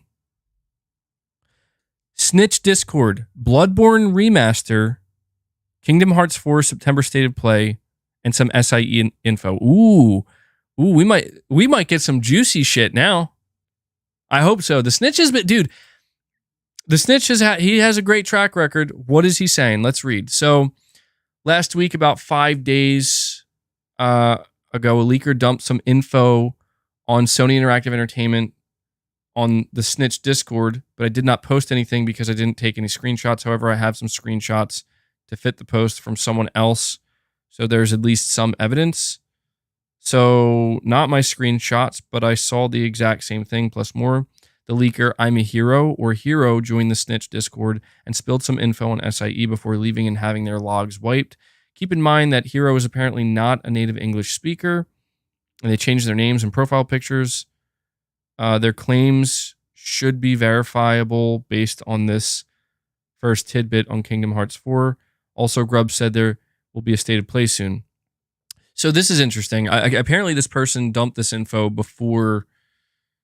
Omen 86, you got some kind of. I'm looking at Omen. Like, Omen, you an insider, bro? Because you said all Sony has to do is announce a Bloodborne 60 FPS remake the same day that Starfield releases, and now I'm reading this like this leak that apparently Bloodborne is mentioned and a state of play is mentioned. All right, let's read what's. So it's not actually the Snitch. That's what we have to pay attention to here. So we have to take all this with a grain of salt. Kingdom Hearts 4. It will be Rikus' turn. I don't know if I'm saying that right. In Kingdom Hearts 4. I think when the next Kingdom Hearts 4 trailer, assuming nothing has changed, is featuring as the main focus, so it can be seen in a better light.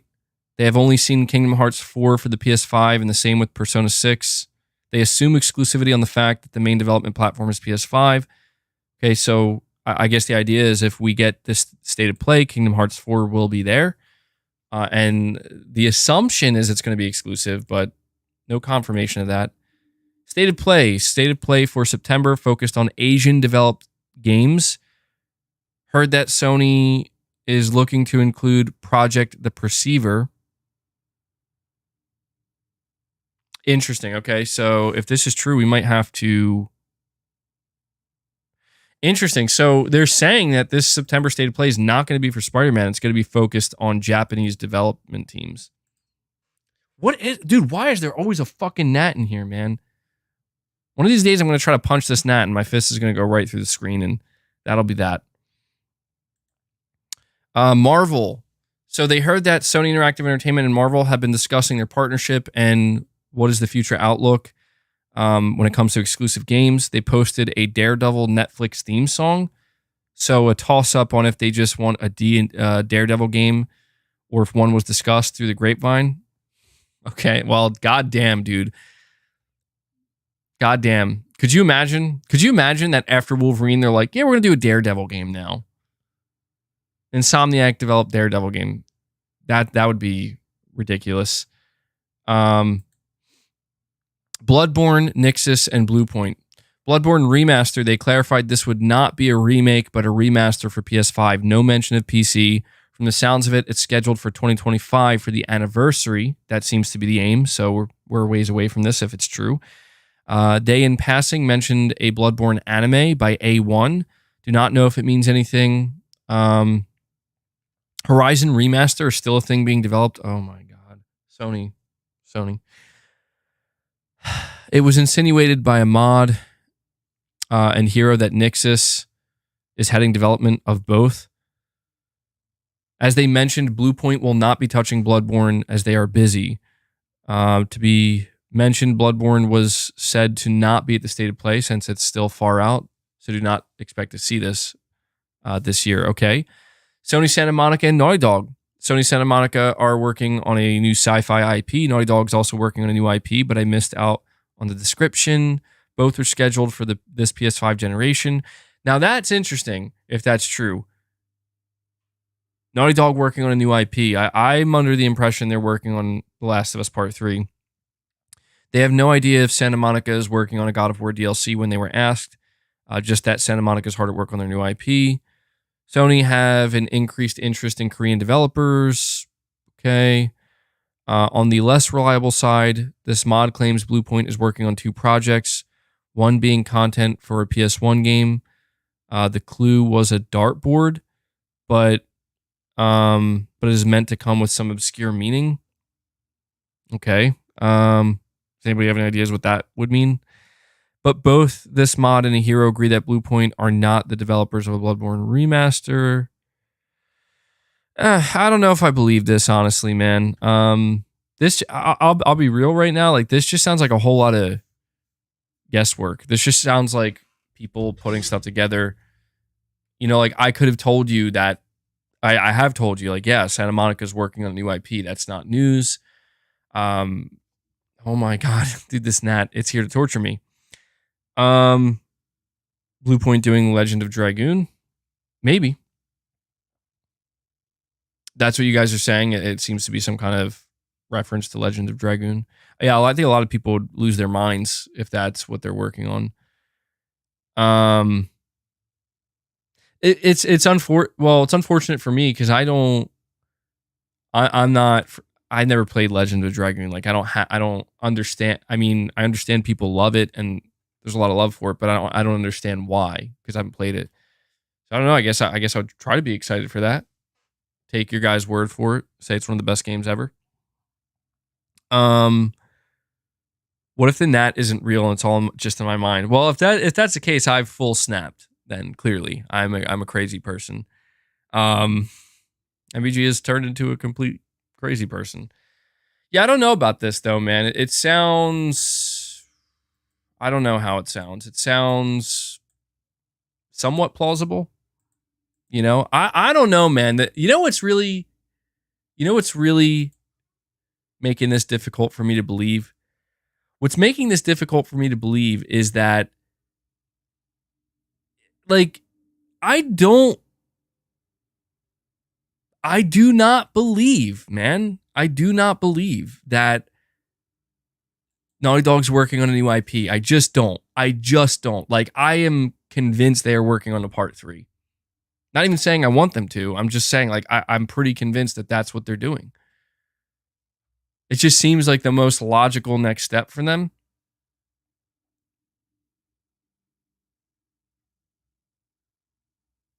But I don't know. Maybe they're maybe this is all legitimate information.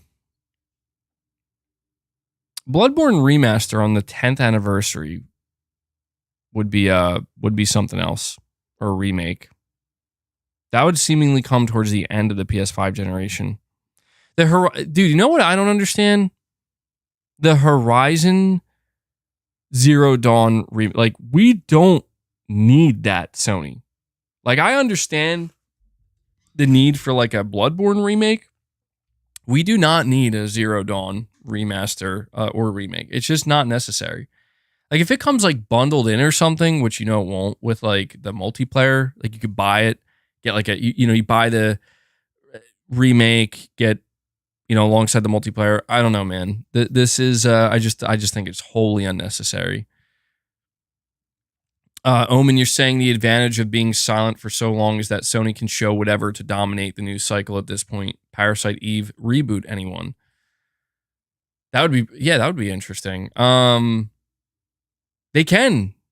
Yeah, I mean they've been so quiet for so long. They've been playing the cards close to their chest for so long that the reality is Sony doesn't have to do that much to get the attention. It's the hype. I mean, like the genuine excitement that I'm curious about, because it's like they could go in many different directions. If they do a state of play that is focused on, Asian development teams, that could go in one of two directions. That could be incredibly underwhelming or it could be awesome. It's hard to say. It's hard to say, man. But yeah, I don't know. Now I'm rethinking this. Now I'm rethinking if we're actually going to get a Spider-Man state of play. It is worth noting we did not get a God of War state of play. So that was a game I was absolutely convinced, Sony's going to want to do a God of War state of play. Like, why wouldn't they? They've done state of plays for all their major games. Not God of War. So maybe with Spider-Man, they're going to take the same approach where it's like, we don't need one. We do not need one because this game will sell itself, just like God of War did. And it's funny because God of War actually did break Sony's record and set a new one. Let's go check Twitter. Game of the Generation is trending.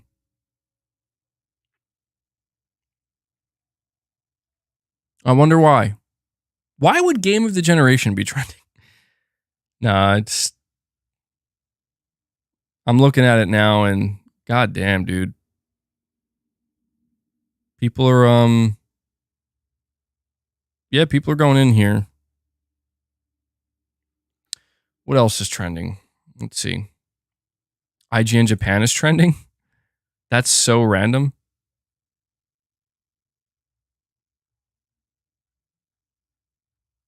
Let me see. IGN and GameSpot are trending. Oh, man. I wonder why.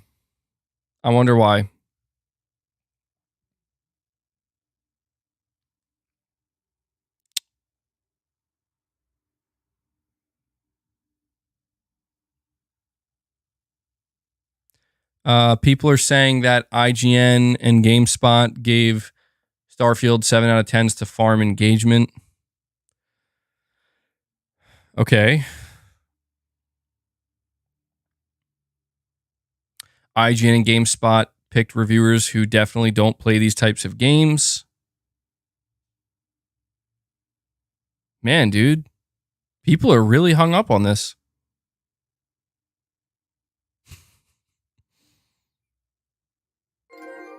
It's surprising to see it trending a little bit. I guess it's maybe not that surprising. It's a little bit.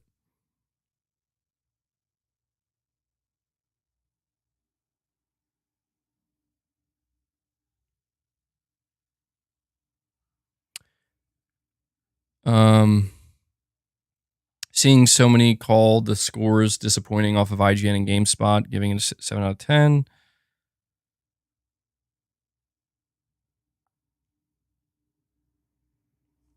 Well, whatever, man. People getting mad about review scores. What are you going to do? What are you going to do?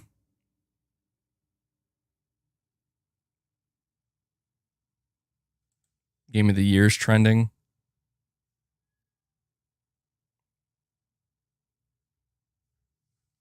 All right, sorry. Getting sucked in here.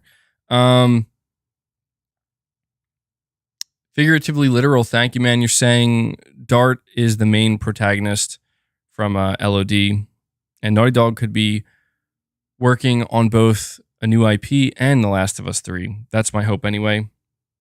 Naughty Dog did mention other games, plural. Yeah, that would be really interesting. That would be very surprising if they had 2 AAA games in development. But I think they've actually tried to do this type of cycle before. So maybe it's not that far-fetched. That would definitely be the best of both worlds for the fan base. Last of Us fans can get their 3rd game, people who aren't, don't want any more Last of Us can look forward to a new IP. Maybe wishful thinking. No, it's hard to say.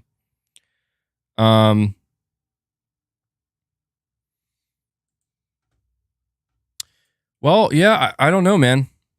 At this point, I guess we could just kind of shoot the shit a little bit in the chat.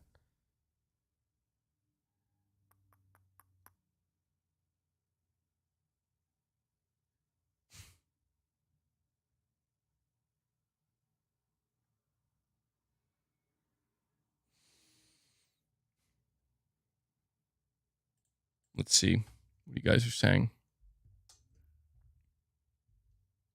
Saying Spider-Man 2 isn't needed for the next state of play.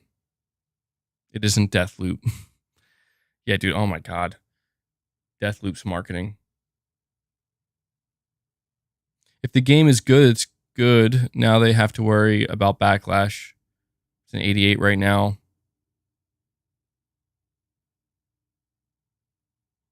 But wait till the people who didn't get a review code get a hold of it.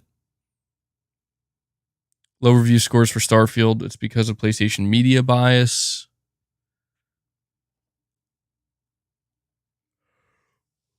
Saying I got mad at Ghost of Tsushima scores not so long ago. LOL. Yeah, I did. Yeah. Ghost of Tsushima. What a fucking 5 out of 10. 6 out of 10. Like, what about that game is a 6 out of 10? What about Ghost of Tsushima is a 5 out of 10? Keep in mind, like, Ghost of Tsushima got plenty of 7 out of 10s. I think that's totally fine. I don't agree with it. I don't think it's a 7 out of 10, but it didn't stop me from enjoying the game. I mean, look, dude, I saw a review outlet give Starfield a 58, bro. Like, look, I'm not excited for Starfield, but even I could say that game doesn't look like a 58. A 58? I mean, maybe for somebody who just wants to see the game burn, sure. Hell yeah, it's a 58. But to me, I don't think Starfield looks like a 58, man. Like a 58 has to be pretty fucking bad. Pretty bad. That's why when I think about like Ghost of Tsushima getting like a 5 or 6 out of 10, it's like, what? You're saying you were joking? Well, no, I mean, it is true though, like, but that's just the nature of the beast, man. It's the nature of the beast with this type of situation. You're saying as much as we dunk on Starfield, it's not a 58. I don't even think we're, dude, I don't even think we're dunking on Starfield. Like, we're not dunking on Starfield if you think about it. Never forget MBG. Redfall got an 8 out of 10.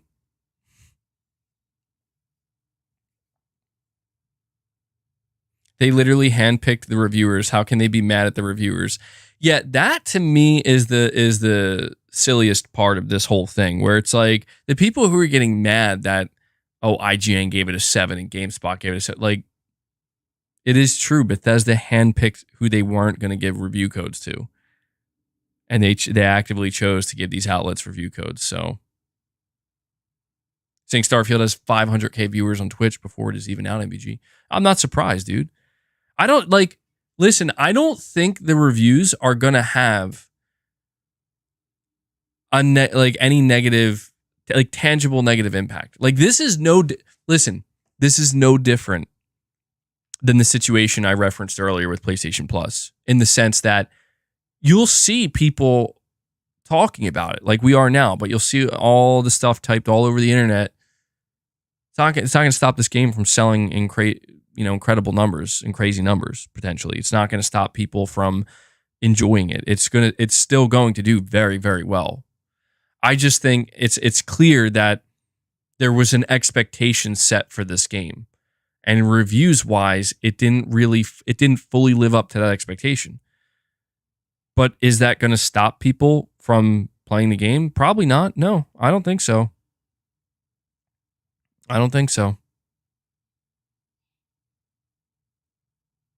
Saying 7 is a good score. People have their perspectives out of whack. I mean, to me, a 7 is not a bad score. I agree. Like, I don't know that I would say it's a good score. Like, I understand on a scale from 1 to 10, 7 is like considered good. But I just think for most people, it's like, when you're talking about these bigger, I mean, really colossal, again, like once in a generation game type of game, I don't think anybody's expecting a 7 out of 10. I'm not. You know, like if Sony had a game that was in development for like 8 or 9 years and they're like, yeah, we've poured everything into this game and, you know, we're going to have to, the studio's going to have to spend another 10 years before you get their next game. I am not expecting a 7 out of 10. Much higher than that. But again, for a lot of people who play Starfield, it's going to be a 9 out of 10, a 10 out of 10. Everybody's got to judge it for themselves, man. These review scores can only go so far. They're just meant to help guide you if that's what you feel like you need. But I think most people with Starfield made their decision already.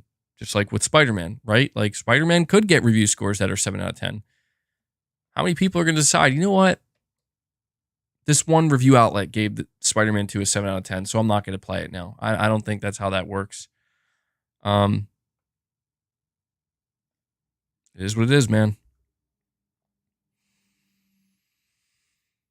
Oh, I hope when I stream again, I'm better rested than this because I feel like I'm barely hanging in here.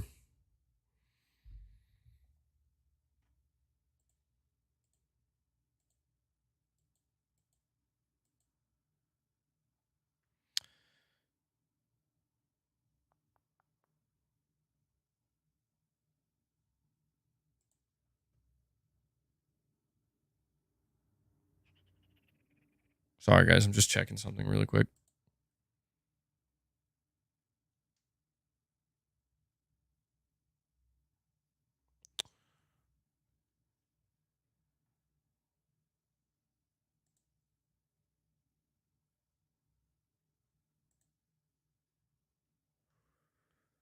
All right.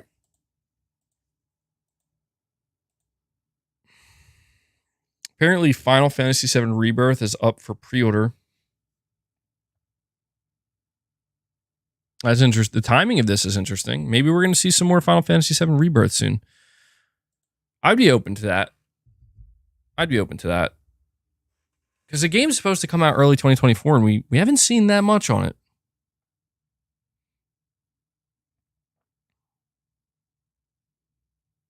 Andrew, you're saying if Starfield came to PSVR 2, would you play it? No, I wouldn't. Oh, yeah, Tokyo Game Show. Yeah, true. That's happening in September as well. You're saying you told me that yesterday, but I didn't see it. Yeah, my bad, man. I don't catch everything.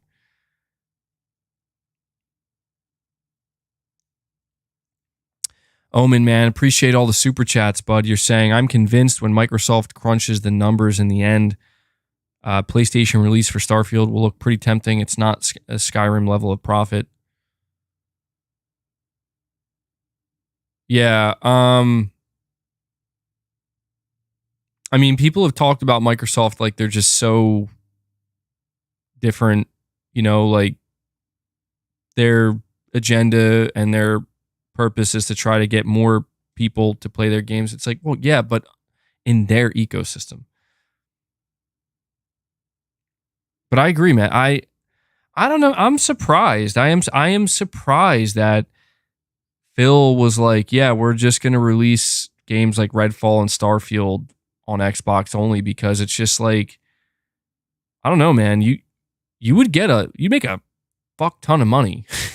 Like that's the thing to me that kind of gets me is like Starfield would sell amazing on the PS5, like at full price. Microsoft would make so much money, but they are deciding that exclusivity is more important than making that money. So, you know, that's their decision to make, man. And I get it. Like in a way, like I said, man, Microsoft needed this for their platform. They did. They knew what they were doing when they bought Bethesda, and they knew like the studios we have right now aren't going to cut it, or their games are not ready to go. We need something. I mean, imagine what Microsoft's lineup would look like in 2023 if it wasn't for Starfield, you know? Or Redfall for that matter. I mean, maybe you could argue Redfall would have been better off not being exclusive, but without these games, or without these studios, without buying Bethesda, they would have been in another, it would have been 2022 all over again, man. So they needed it.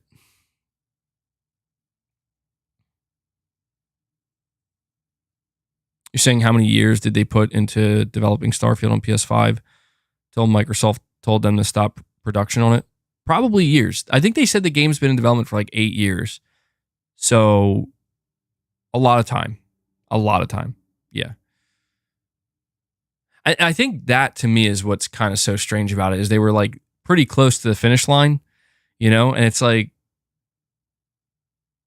well, that, you know, Microsoft doing what they're going to do, man.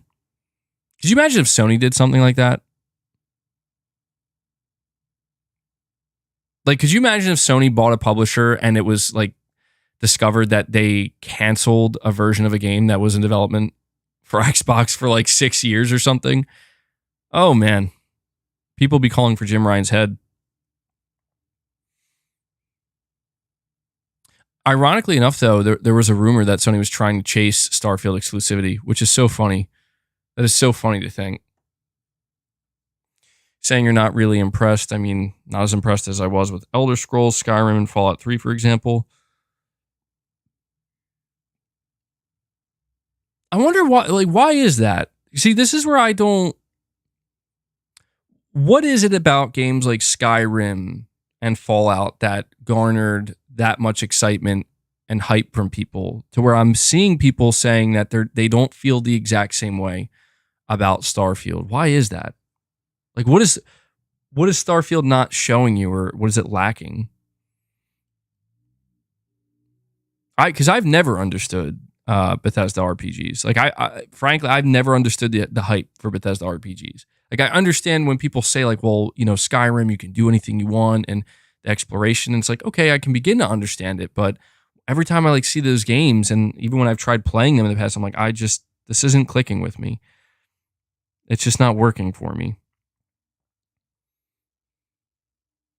You're saying the biggest problem you're seeing from a long-term BGS fan is the game is far more guided and doesn't encourage doing and going anywhere, which is weird.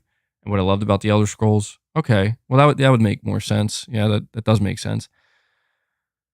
You're saying it was cool 20 years ago. You said you tried Skyrim, but you weren't digging it. Andrew, you're saying you are as excited for Starfield as you were for Skyrim. You love Bethesda games. Okay. What didn't I like about Skyrim? Well, I'm not a big fan of games that are purely driven by just go explore. And, you know, I mean, there was some guidance in the game, but, excuse me, I don't know. It felt, I think one of the biggest issues I had with it was the combat. I think I was playing Dark Souls at the time. Maybe playing Dark Souls really messed me up. I knew that Elder Scrolls was not going to be anything like Dark Souls, but I just remember while I was playing Skyrim, I put I think 8 hours into it or something. I'm like, dude, I just want to go play Dark Souls. Like, I didn't enjoy it at all. Like, I had no fun. I'm like, this is not good to me. I don't understand. I'm talking to all these characters and I can pick up all these items. And I'm like, okay, you know, and I don't mean to offend anybody if you're a big fan. I understand it. It's one of that is considered one of the games of the generation. Like, who cares what I have to say about it? But for those who are interested, like, that was my experience with it, and I was just like, yeah, I'm good. I'm just gonna go continue playing Dark Souls, and that was that. That was that, man. Yeah, I remember there was this one part in particular where I was in this cave and this giant ass spider. Like, I remember this part very vividly when I was like fighting this giant spider, and I was like, this sucks. Like, I remember like actively saying that out loud, where I was just like swinging. You know, I'm just like swinging my axe or some shit, and I feel like I'm barely making contact with this thing. And I was just like, dude, this does not feel good at all. I do remember that, and I remember that was just very, very, very much a letdown for me. But to each their own, man. You do have to wonder, though. You do have to wonder if Microsoft... I mean, the thing is, they could decide at any moment, Microsoft, like 6 months from now, a year from now, surprise, we're going to release Starfield on PS5. I don't think they're going to, but they could. And they would still make good money, dude. They would. They would still make good money.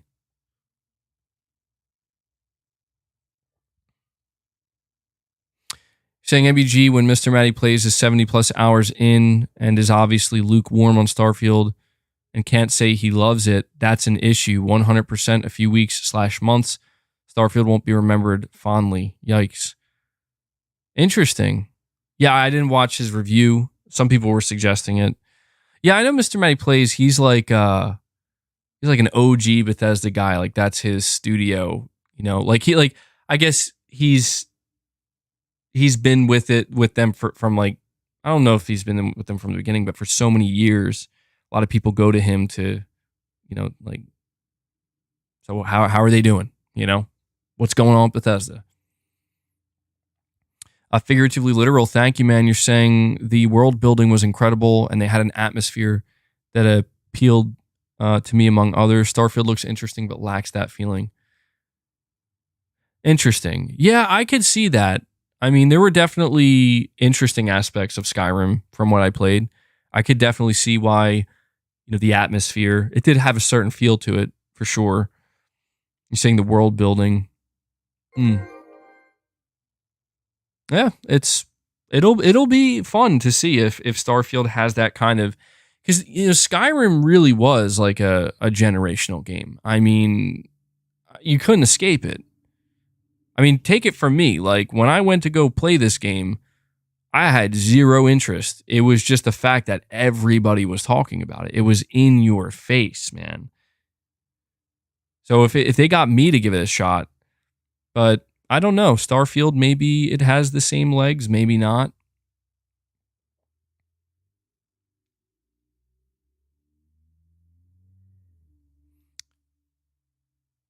Saying in Fallout someone was shooting you out of nowhere and you didn't know who it was. Saying the game that was like that last generation was Red Dead 2. We haven't seen that game this gen, in my opinion. I wholeheartedly agree. Red Dead 2 was a generational game. Yeah. We haven't seen that yet. It'll probably be GTA 6 that does it. If I had to guess, like which game is undoubtedly going to do that, I think it's going to be GTA 6. And others. I think there will be others, but we're not, you know, we're kind of in the dark a little bit. We're in a weird spot with these consoles right now. Saying some of the bugs in Skyrim were really funny. Arthur Morgan is the GOAT. Phenomenal character. One of the best characters ever written. One of the best ever acted. Arthur Morgan was truly I mean, not just a memorable character, but the most human character, I think, ever. As weird as that may sound, but I mean, it was crazy good.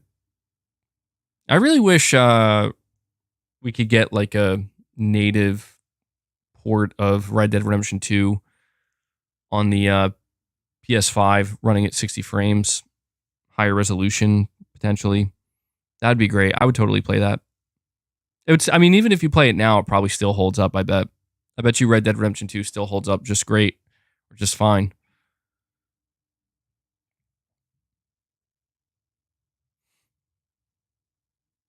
You're saying Luke Stevens' review is brutal and true about Starfield? Can you give me the gist? What does he say about it? Luke Stevens, I think I know who that is. I think I see a couple of his videos show up in my feed occasionally.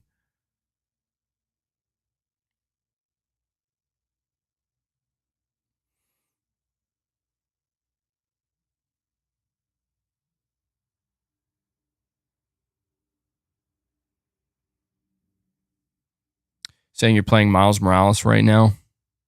It's a good time to play it. Yeah, I just finished up Spider-Man 2018. I feel like I have to. I don't know if I'm going to play Miles Morales again, though. I want to, but I kind of don't at the same time.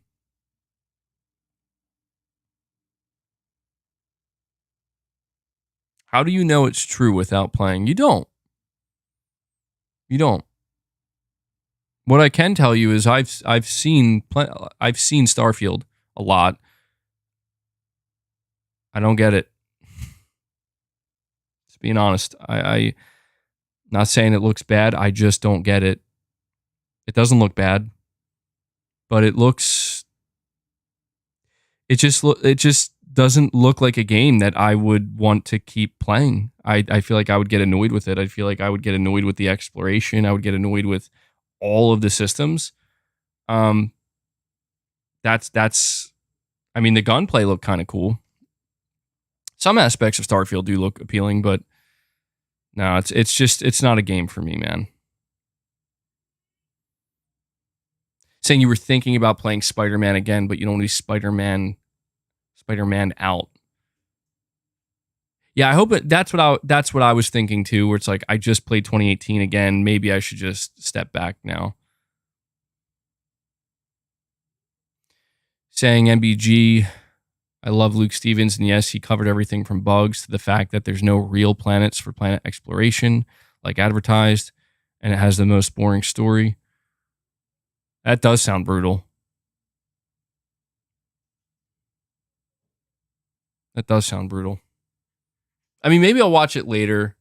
Like, that's the thing, man. If I like bring up reviews where people are being overly critical, you know, I'm going to have to bring up the reviews where people are being really positive about it. And I just, look, man, I'm somewhat interested in it, but I'm not that interested. Like, I'm not trying to watch like hours worth of reviews, man. I'm not. I mean, I watched a couple of these clips, right? Like, ACG is recommending it. I watched NX Gamer, his review of like the performance and how it's just like, not great.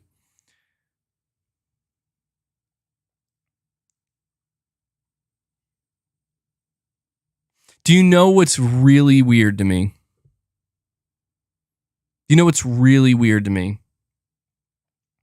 Knowing that Bethesda handpicks reviews, I think that's fine. Like, I think that's within their right. Obviously, they can do what they want. I can't believe they're actually giving review codes to Xbox fanboy YouTubers. That's a fucking joke. I say that as somebody who's looked at as a PlayStation fanboy YouTuber. Like, if Sony ever gave me a fucking review code for a game,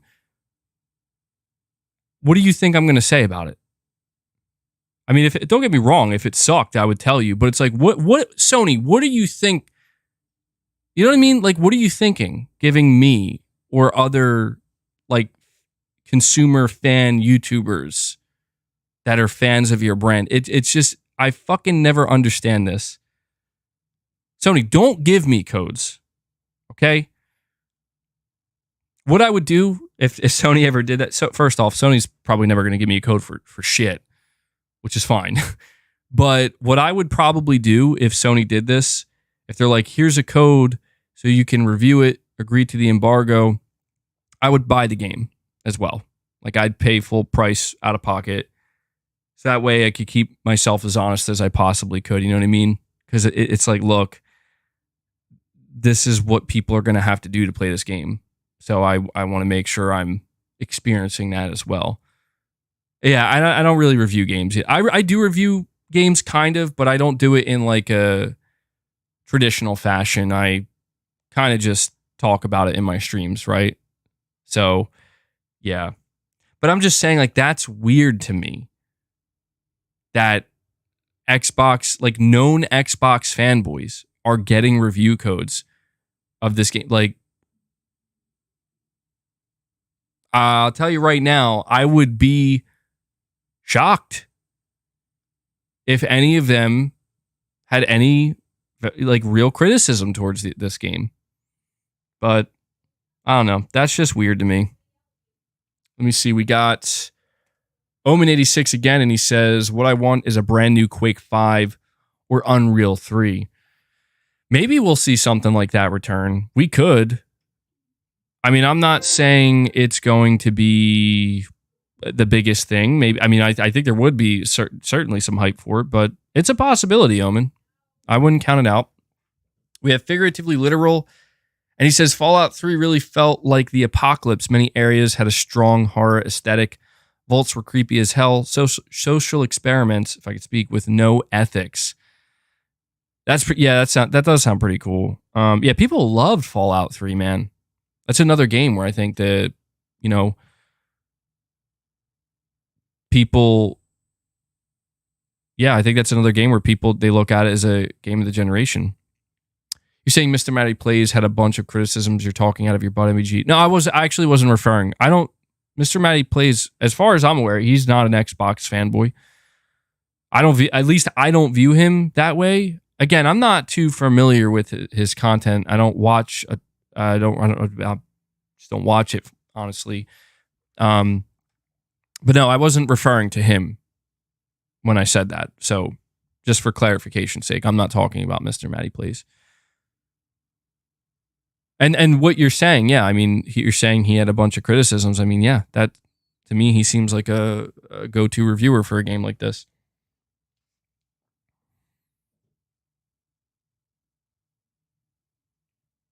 MBG was simply saying he can't be trusted, assuming how other people are. No, not Matty. I mean, it's like, look, man, it's like people like Cole Eastwood. Like Cole Eastwood straight up came out with his preview of Redfall and had positive things to say about it. And when he saw that everyone was turning on it, that's when he decided, I think I'll make a video calling Xbox out now. Like, okay. And Microsoft gave him a review code. It's like, dude, what?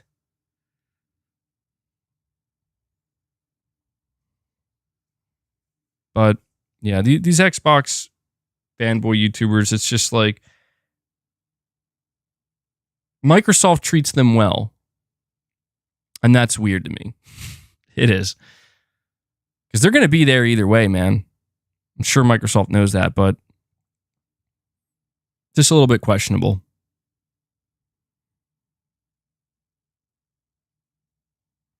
You know what's funny to me? Everybody's shitting on IGN right now.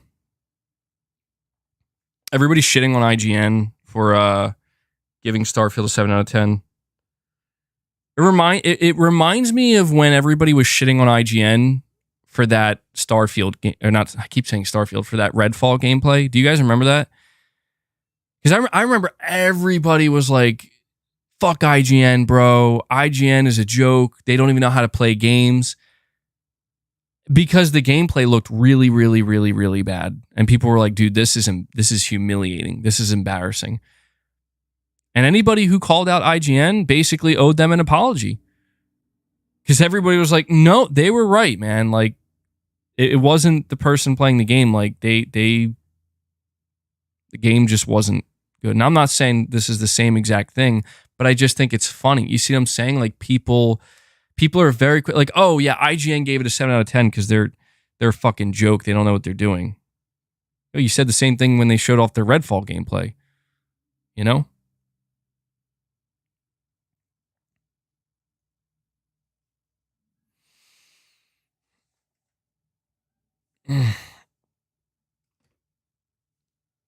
Saying Redfall is a joke of a game, just like Forspoken.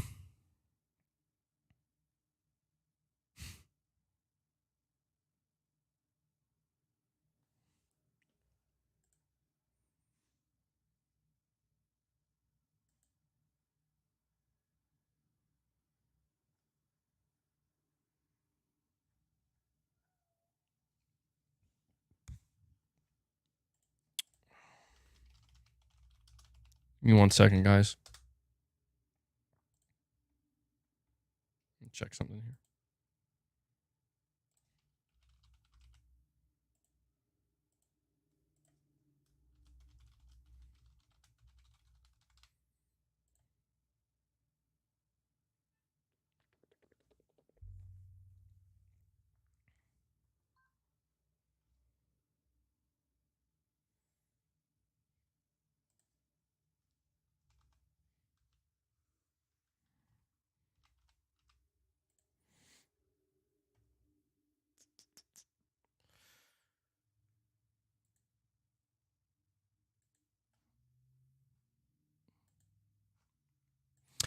Just trying to...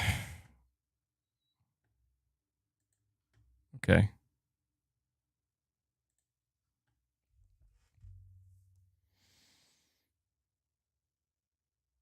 Really?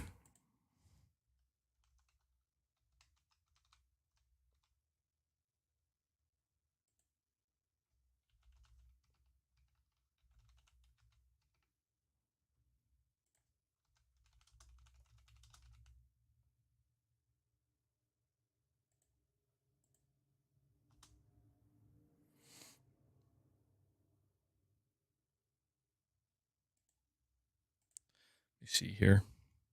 Dang, dude, what are you doing? Sorry, I'm you're saying kind of funny gave it a 2 out of 5 and a 3 out of 5. It's dire. You can feel their disappointment. Really?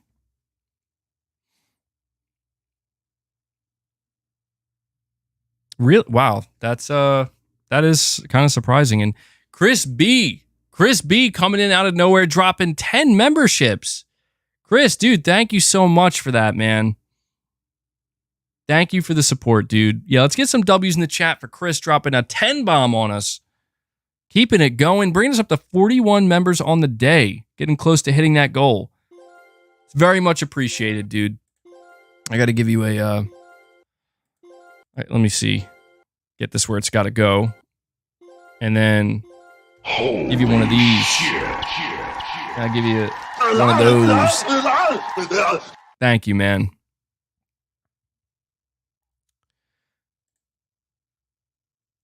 Oops. Let me...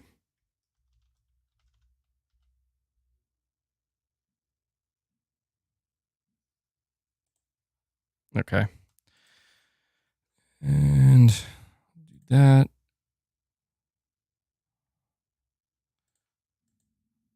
Yeah, to everybody who's still gifting memberships, man, and showing me the support, I really do appreciate it. Appreciate all the love you guys show. Deal with a lot of bullshit on this channel, you know? But you guys always pull through. You guys are always there. I very much appreciate it. I feel like I'm repeating myself. I think I said that like 3 times in a row. But that's how much I appreciate it, man.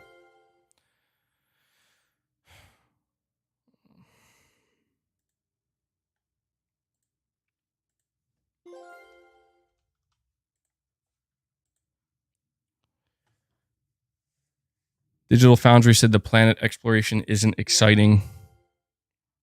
Yeah, what I just need to know what looks... I get it, man. I get why people like the idea of it. I watched the Starfield Direct. I didn't really... I don't know. I couldn't get into it.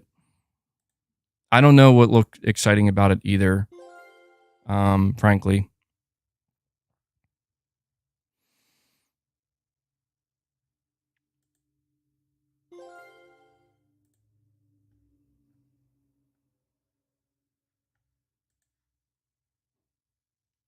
Did I pre-order the Metal Gear Solid Collection? I did not pre-order it, no. I plan to get it. I am hesitant on it, though, but I did not pre-order it. Saying the procedural generation is not good. Well,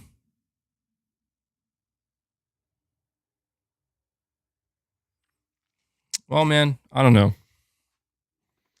Did I cover Volition? Briefly, yeah. I mentioned it earlier. We didn't go deep into it, but I did talk about it. Saying never pre-order. I usually don't. There are very few games I ever pre-order.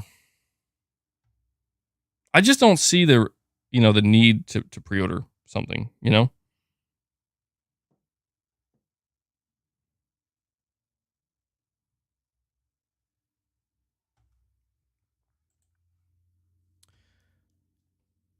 MBG PlayStation has a 1 per person limit on the PlayStation Portal due to high demand, LOL. Well, dude, watch it sell out. You watch. It's going to sell out. I bet you it will at some point. That'd be so funny. Because it would be just complete proof once again that the internet doesn't know what it's talking about if that happens. If it sells out, then it's like, wouldn't you know, the internet was wrong again. There are a lot of people that want this thing. The internet ain't real. Yeah, it's not. I think the truest statement about the internet is that it's easy for people to deceive. It's easy to be someone else on the internet. Like I said, man, it's easy to say, I won't. I don't like it. I hate this. This is stupid.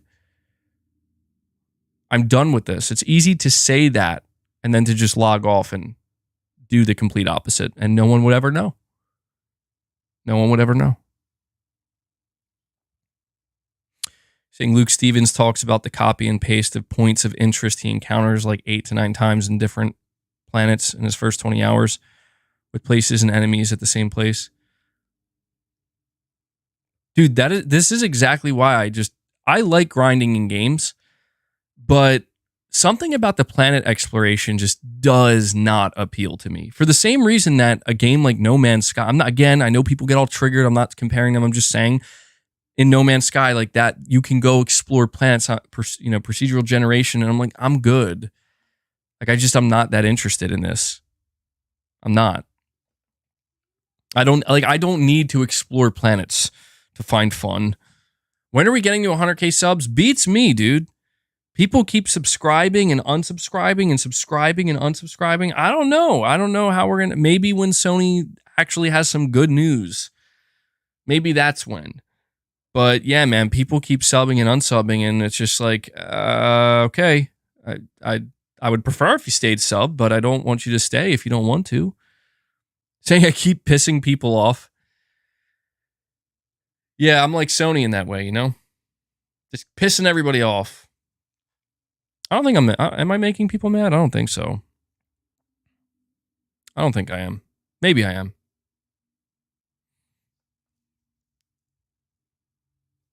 We went from 99.2 to 99.1 2 times. I know, dude. I know. We just got to get over that hump, man. We do. We got to get over that hump. I think it's because I stream now. I'm pretty sure that's why. I haven't made a video in like 2 weeks, which I hope to get back to making videos. August has not been a great time for, the type of videos that I normally make. Saying it's because I'm not pissing people off enough. Need that fire. Yeah. Some days I feel it, some days I feel it, others not so much. It's the full moon. We already established this. It's the full moon. Hellbound saying you pre-ordered the Portal. Nice, man. MBG needs a state of play to jolt some life into his body. Yeah, dude. I need it. Come on, Sony. Dude, I swear. I got to say this, too. If we get a state of play and we do not get a fucking release date for Helldivers, I'm going to freak out on Sony. Say nothing but love for you, MBG. Thank you, man. I need that release date.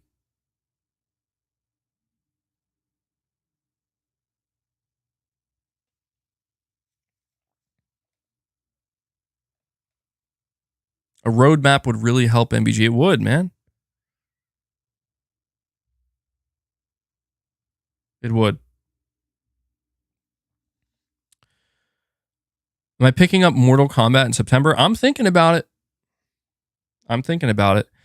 Frederick Lewis, thank you, man. You're saying, dude, your content is very lackluster and it's so frustrating how you speak on things that you have very little insight or knowledge of.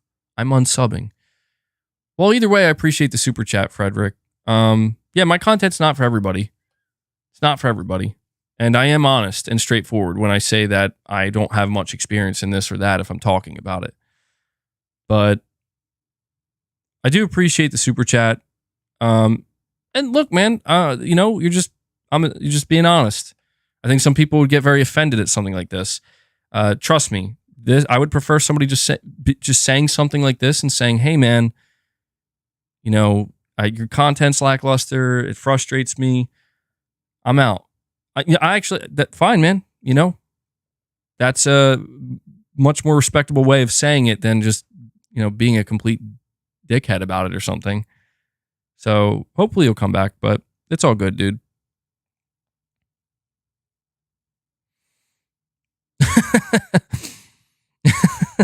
Actually, you're saying he showed me.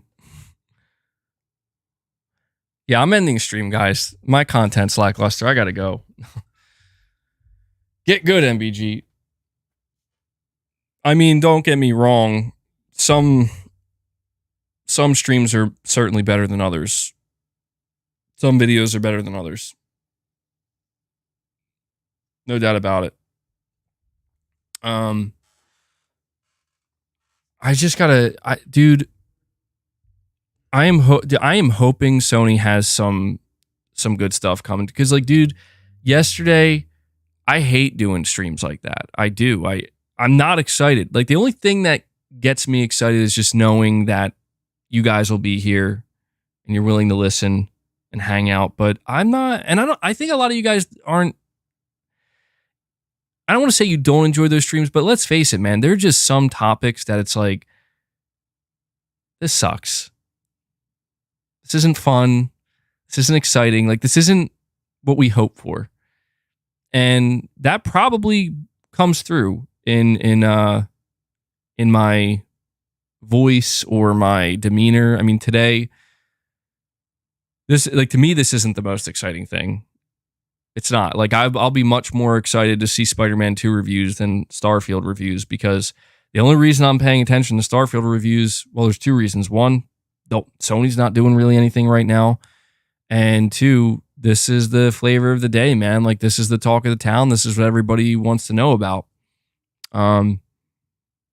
But yeah, I really hope Sony turns some things around, dude. Saying all the anti-PlayStation channels were having a ball yesterday with the outrage over the price increase. Of course they were. Of course they were. We'll see if they keep that energy. They won't. They won't. Saying there's just no news in general. Yeah.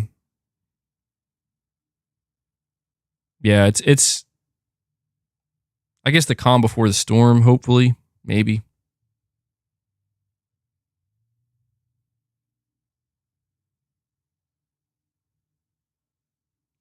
MBG, you didn't mention that the price increase only affects the annual plan. The monthly and quarterly are staying the same price. I don't think so. Are you sure? Well, hold on. If that's true, you're still paying more. That actually, I guess that is true. No, I think that is true, because if it does stay the same, you're still paying more. Well, no, because think about it. I think it is true. Right now, if you want to pay for PlayStation Plus monthly, it's $10. So think about it. If you pay $10 for PlayStation Plus Essential monthly, you're paying $120 a year. Paying $120. How much is PlayStation Plus Extra monthly? So that is correct. They're removing the annual discount. I can't speak for Extra and Premium. It's $15 a month. Okay.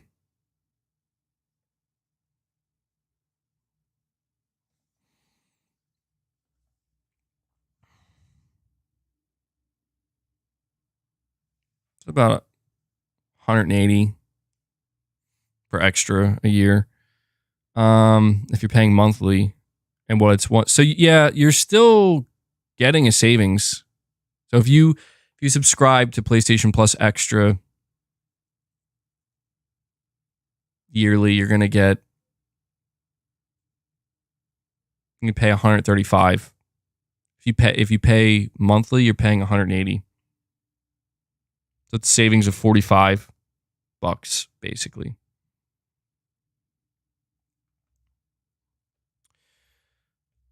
I mean, there's still some. Yeah, I don't know, man. Saying MBG, I wonder why you don't do reviews. The reason why I don't do review, like, I do review games that I play, I just do it super, super casually. Like, I just basically report to you guys on my stream.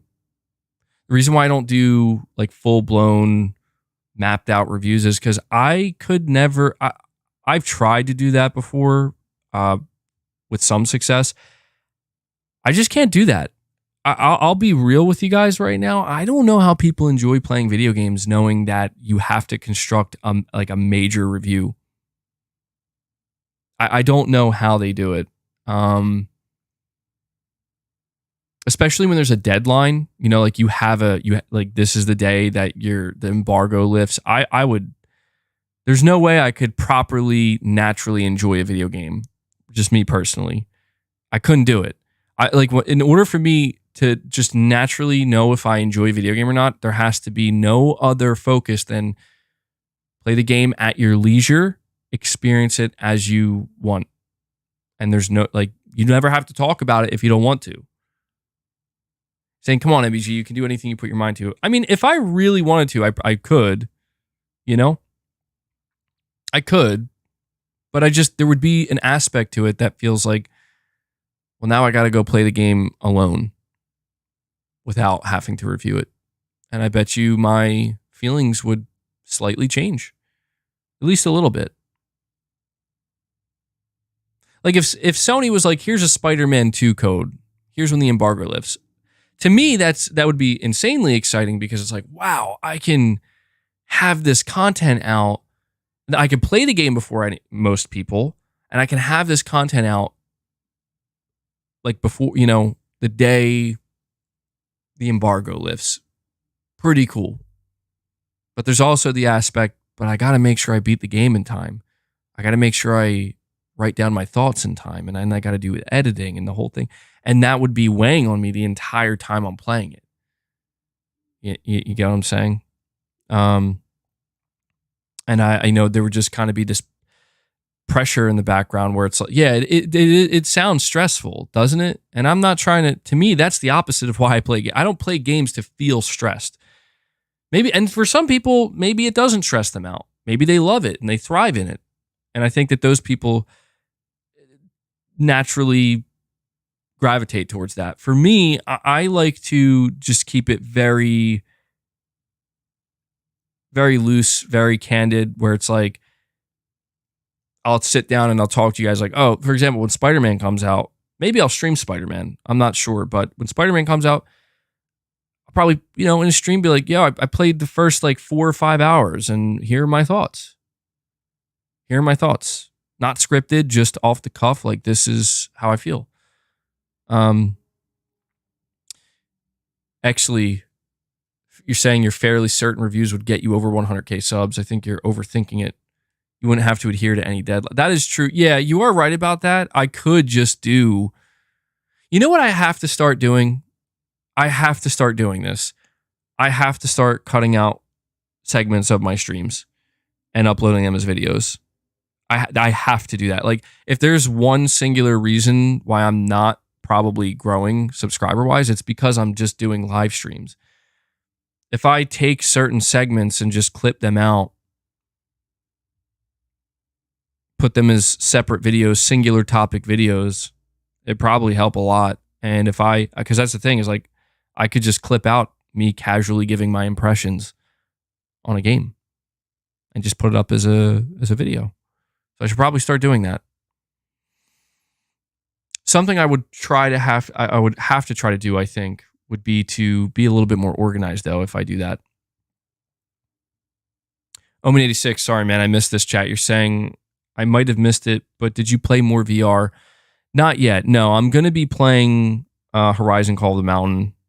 Going to be purchasing that very, very soon because, you know, I was gifted the ability to do that. And I plan to do a full playthrough of that, maybe go for the platinum. And then after that, I think in VR, I'm going to do Moss because I have to. Apparently, those games are really, really good. And, you know, saying they're linear single player. So it sounds good to me, man.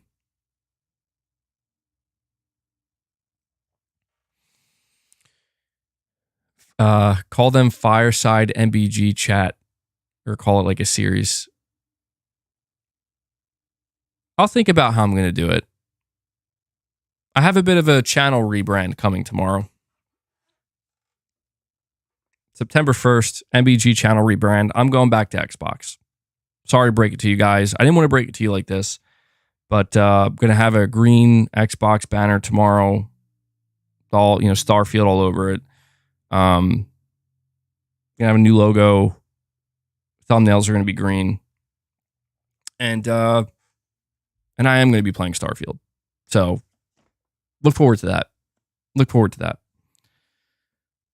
There probably, I do wonder if there's some people right now like thinking like, wait, what?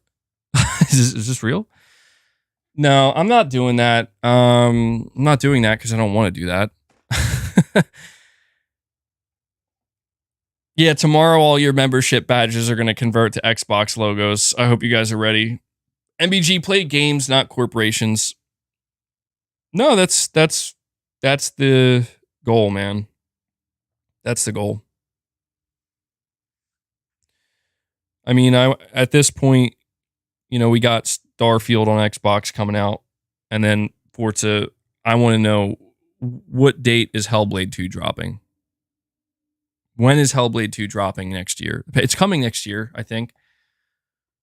Tell me that, because I will play it, and I will talk about it. But tomorrow, Leviathan X already clipped it for my channel. MBG sold out will be the title of the video. Go for it, man. That would be pretty funny. It's like your video blows up.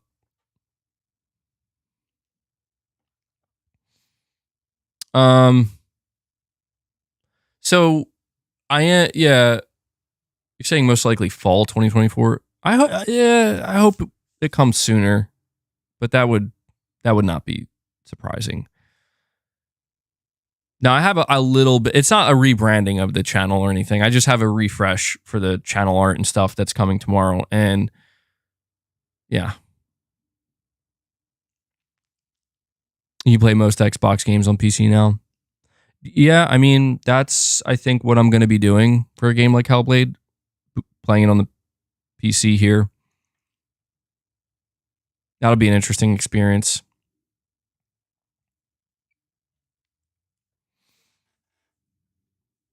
I mean, there are plenty of people who are buying Xboxes now to play Starfield. I wonder how many units Starfield is going to push, though. I do wonder. Probably a fair amount, I would say. Saying new lighting? I don't know. Maybe. New lighting? Possibly. Who knows?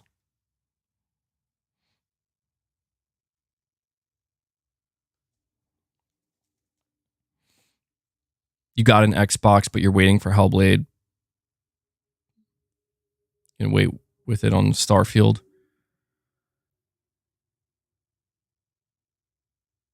It will be interesting to see the financials of both Sony and Microsoft, because the next financials we get from them, I think, will include the launches of Starfield and Spider-Man. I think. When is Sony doing their financials again?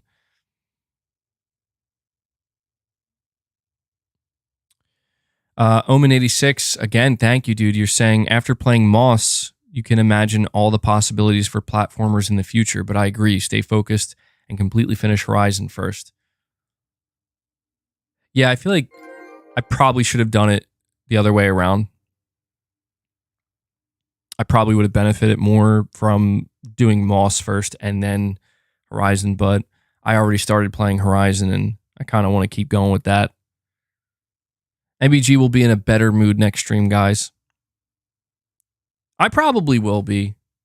Yeah, today's just not a great day, but it's fine. I didn't want to let it stop me from doing a stream. I mean, we had a different schedule this week. Again, I did almost a 4-hour stream yesterday on a day where I don't normally stream. The next stream will be Sunday. So, be interesting to see what we have to talk about then. Maybe there'll be a state of play announcement. Why all the dislikes? Did I miss something? Oh, dude, people just dislike my stream because they don't like me and they don't like what I have to say. I don't know how many times I gotta fucking tell them, like, you're just helping my stream. Shh. Be quiet, man. You can't let it... We can't acknowledge the dislikes. I mean, at this point, I'm just gonna start encouraging it, man. If you don't like my stream, I'd rather you hit the dislike than not do anything. So please, if you dislike my stream, if you dislike me, if you don't like what I have to say, hit the dislike button. If you do like what I have to say and you like my content, hit that like button. Just please don't do nothing. How do I view the dislikes? I mean, look, dude, I have Starfield Reviews in my title. Of course, there are going to be Xbox or Starfield fans or whatever that come here and they don't give a fuck what I have to say, dude. But it is what it is. They'll leave a dislike and they're free to do that. MBG, people hate on you because you try to appease both sides. Pick one side. Who gives a fuck how many you piss off? Yeah, it is true that I've been telling you for a while that, like, you're damned if you do and you're damned if you don't. I've tried to be fair and reasonable with, Microsoft and Xbox. And I do that for one reason and one reason only, because these days, that's how I feel. Like I said, man, I have a clip of myself and I was thinking about putting it out there, but I kind of, and Devil Shooters, shout out to you for clipping this for me. And I was thinking about putting it out there because it would be funny in a way where the clip is of me. I think it's like 50 seconds long, essentially saying that Xbox is not doing anything wrong right now. They don't deserve any criticism right now. Like, they're doing exactly what people ask them to do, and that is deliver some bigger AAA games for your platform and your players. And that is exactly what Starfield is. It's a very positive, one of the most positive things about Xbox I've ever said on the channel. And, you see people out there clipping every little thing I say, but they refuse to clip something like that. So I have that clip, and I'm thinking about just putting it out there, saying, here you go. Like, to all the people out there that clip me saying this and saying that, don't forget this one. Make sure you throw this one in there too. But they don't, because it is about picking a side. It is.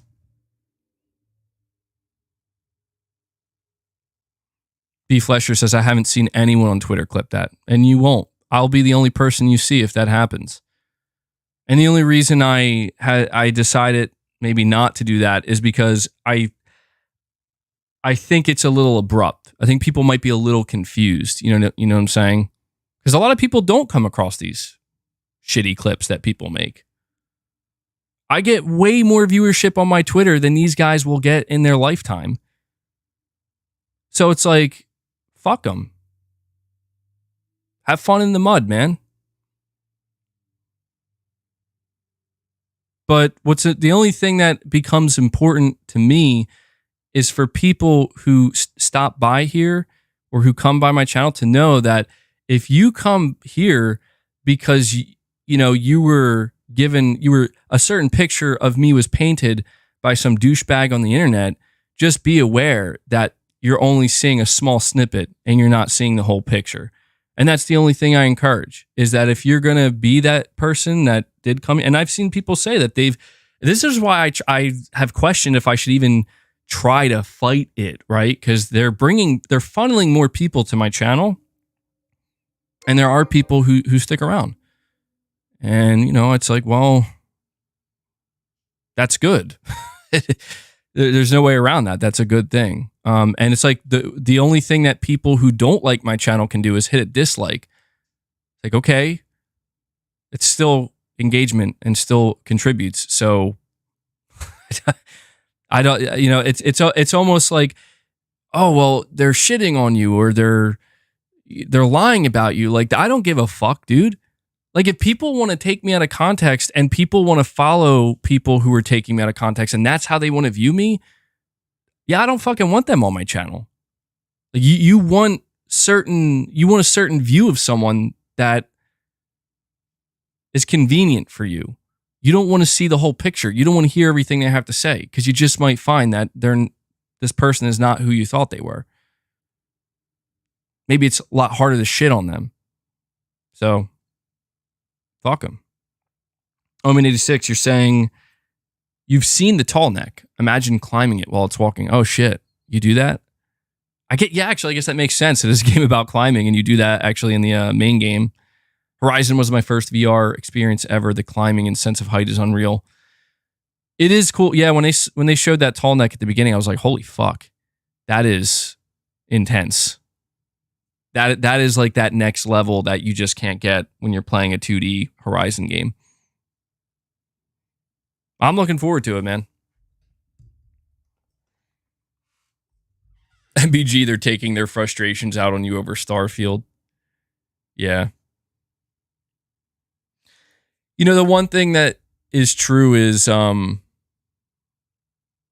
what people like to do is if I've said something in the past or behaved a certain way in the past, that is all I am. It is true that the easier thing to do is to pick a side. And I won't lie to you guys, like I do feel that way at times. Like I do. Like I feel like I just want to go full blown, like, you know what? Fuck Microsoft, fuck Xbox. Everything they do is shit and their entire audience is fucking garbage. And fuck all of you, you know, like PlayStation's the best and that's that. I've thought about taking that stance because it's the easier thing to do. Like that is like it is easier than ever because the reality is no matter what, there is these people who have made their decision that this is who MBG is and he can never be anything else. So, you know what I'm saying? It just makes it easier, but I just can't do that because that's not how I actually feel. I would be lying. You know, I shit on Xbox when I have to. It's worth noting, I still haven't played a great Xbox game. Still. Redfall wasn't it. Maybe, I don't know. People were fucking hyping up that game. Maybe it was good. Maybe one day I'll play it. Hi-Fi Rush. Sure. Maybe. And maybe Starfield is that game. But I'm not shitting on Redfall and I'm not Starfield and I'm not calling it out because there's nothing to call out. The only thing that there is to call out about Starfield is what I mentioned earlier, is that there's a bunch of fucking idiots that are running around using this game and weaponizing it. And they're doing so by just spitting on anybody who has any like doubt or skepticism or criticism. And they're weaponizing it for the console wars and whatever. And it's like, I'm fucking glad to see like, hey, were you expecting a 90 or above? Because that's not what you're getting. So you can shut the fuck up now. And you could go enjoy your game.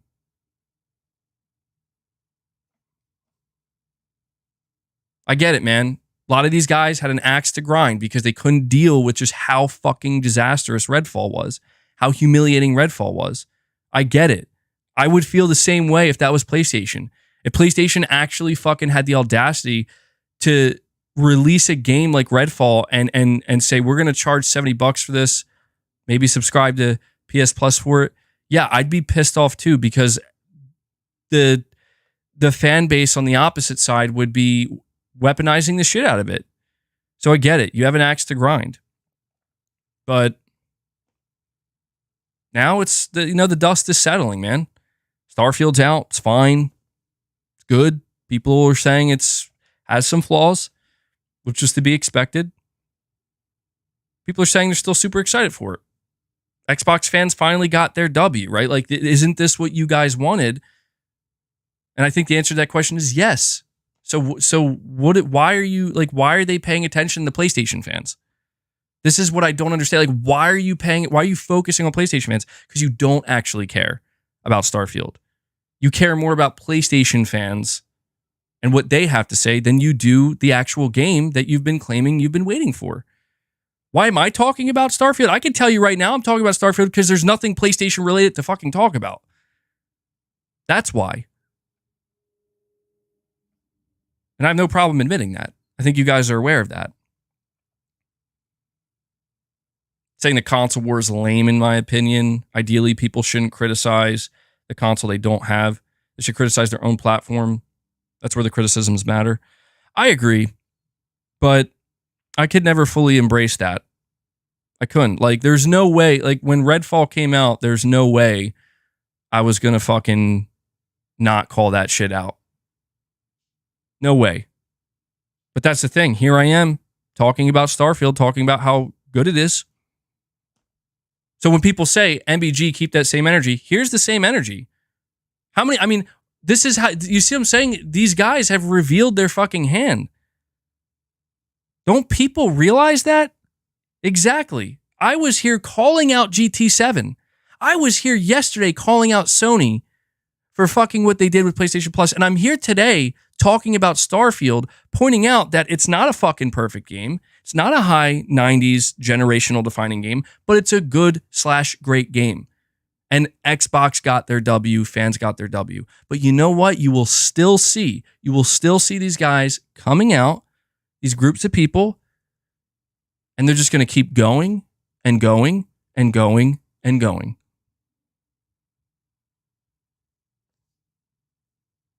And that's what they do. And that's why I've decided, like, yeah, even though it would be easier to just play into the whole, let's make it a show. Let's play into the role here. You know? Fuck Starfield. This game sucks. People out of their fucking mind? Yeah, that'd be easier to do. But from what I can tell, it's not, there's nothing mind-blowingly insane about the idea of people wanting to play Starfield. Clipped! Oh, fuck! What am I doing? I'm feeding them. I'm giving it right to them. Handing it to them on a silver platter plate. It's funny. I mean, sometimes it's pretty funny, though.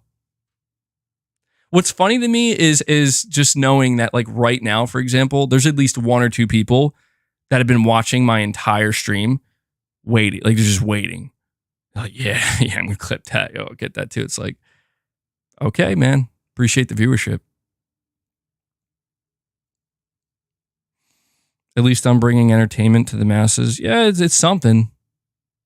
Maybe, hey, you could say anything about me, but you can't say you're not getting something. Something for everybody here.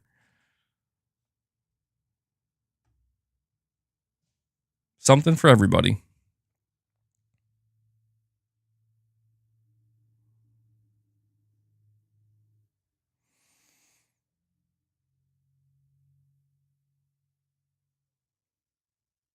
Skyrim wasn't in the high 90s, still generation defining.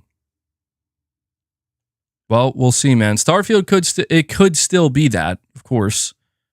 I mean, when we talk about a generational defining game, it's not just defined by a Metacritic score.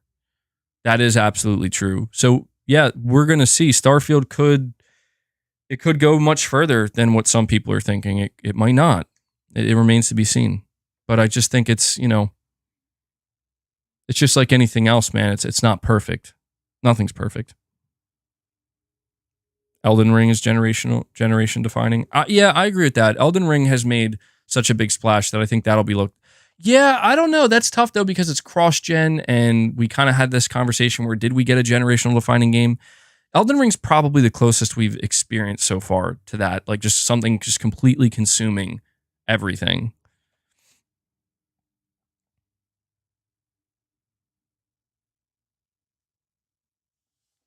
Starfield will be played for decades. You could say that about many games. That doesn't make a game special anymore, dude. Sorry, it doesn't.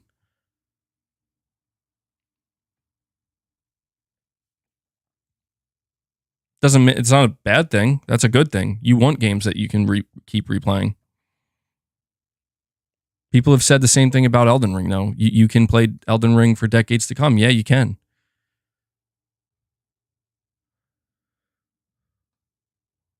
It's all about how players receive and embrace it. Well said. I agree.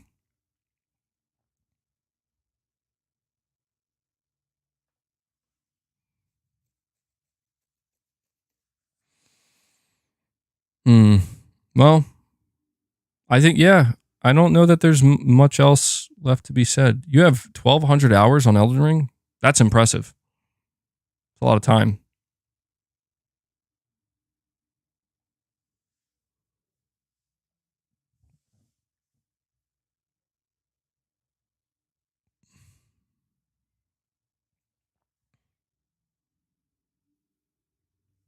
Josh, you're saying, let's see if people still talk about it years from now. Well, yeah, I mean, there's no way for us to confirm or deny this, right? It's going to take time. Hey, boss. Boss woke up. All right, boss, do you want to give your opinion on Starfield now? Is it time? Nope. He keeps coming over like he's got something to say.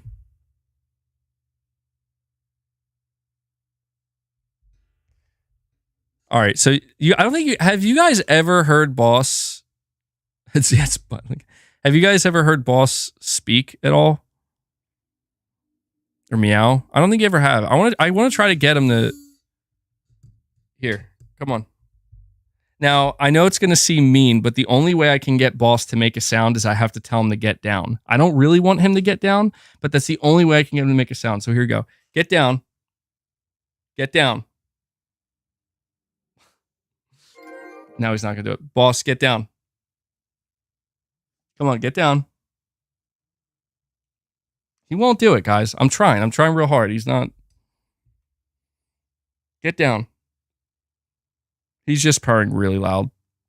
He knows. Yeah, he does know. I'm telling you. Anytime I tell him to get down, he'll do this little tiny chirp meow. And now he's just like, nah, bro. Come on, get down, boss.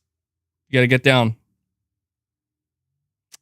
No. And he doesn't even listen. He's like, no, I'm not getting down. It's like he just hisses at me.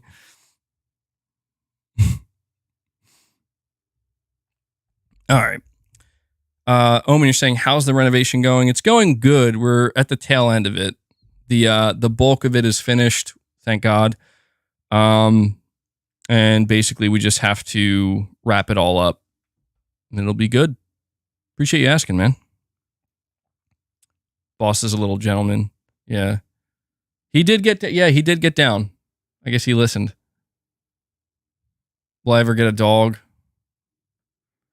I don't know. I think I'm a fully converted cat person now. Me and my wife. I think we're cat people now. MBG, do you feel as though tribalism in gaming is at an all-time high? It definitely is. It definitely is. It's more toxic than it's ever been. I've noticed that. It's really, really, really toxic.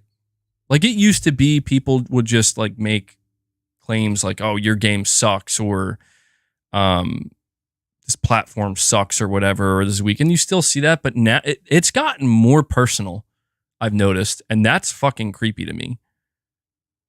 That's disturbing to me. People have made it very personal, and I'm like, what is going on here, guys?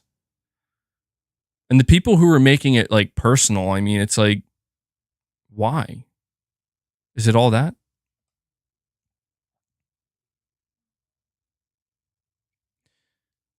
Got allergies playing Stray. That's how bad your allergies are. Damn, that's a shame, dude.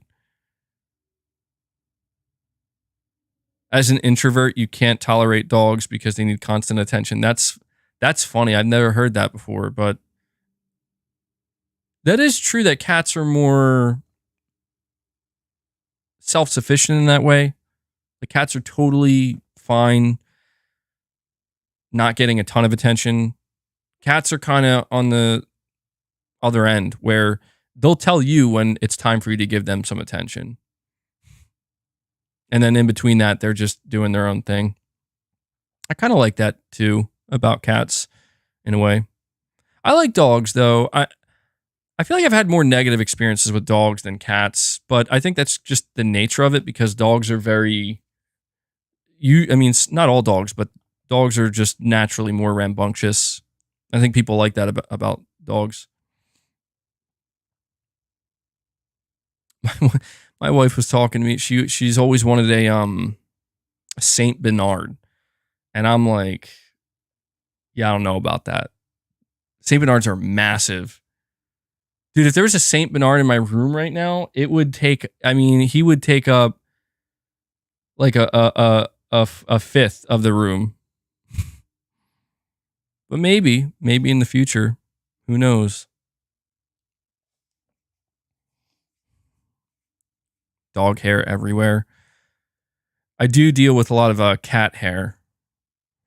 I had to brush Boss last week because I don't know if I guess he was shedding a little bit, and oh my god, the amount of hair that I collected was insane. Yeah, that's another reason why I'm not so sure about a Saint Bernard. They do drool. They're known for drooling all over the place, and I'm like, oh, I don't know about that, man. I don't know about that.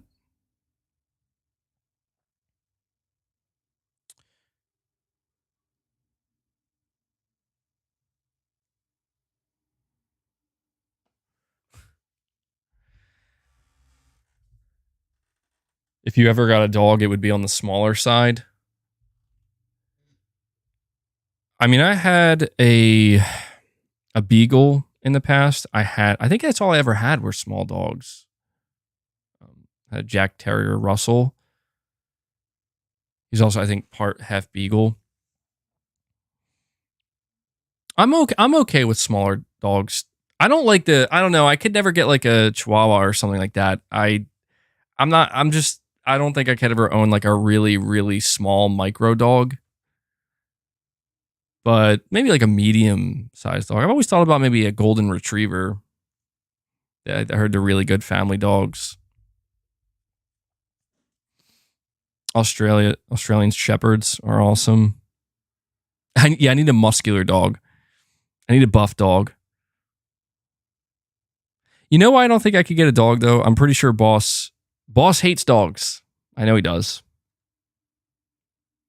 I don't think it could work. I don't think it could work, man. That's the big problem.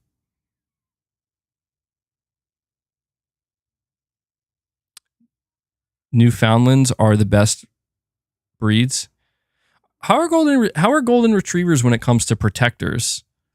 Because I know golden retrievers are really nice, really friendly dogs.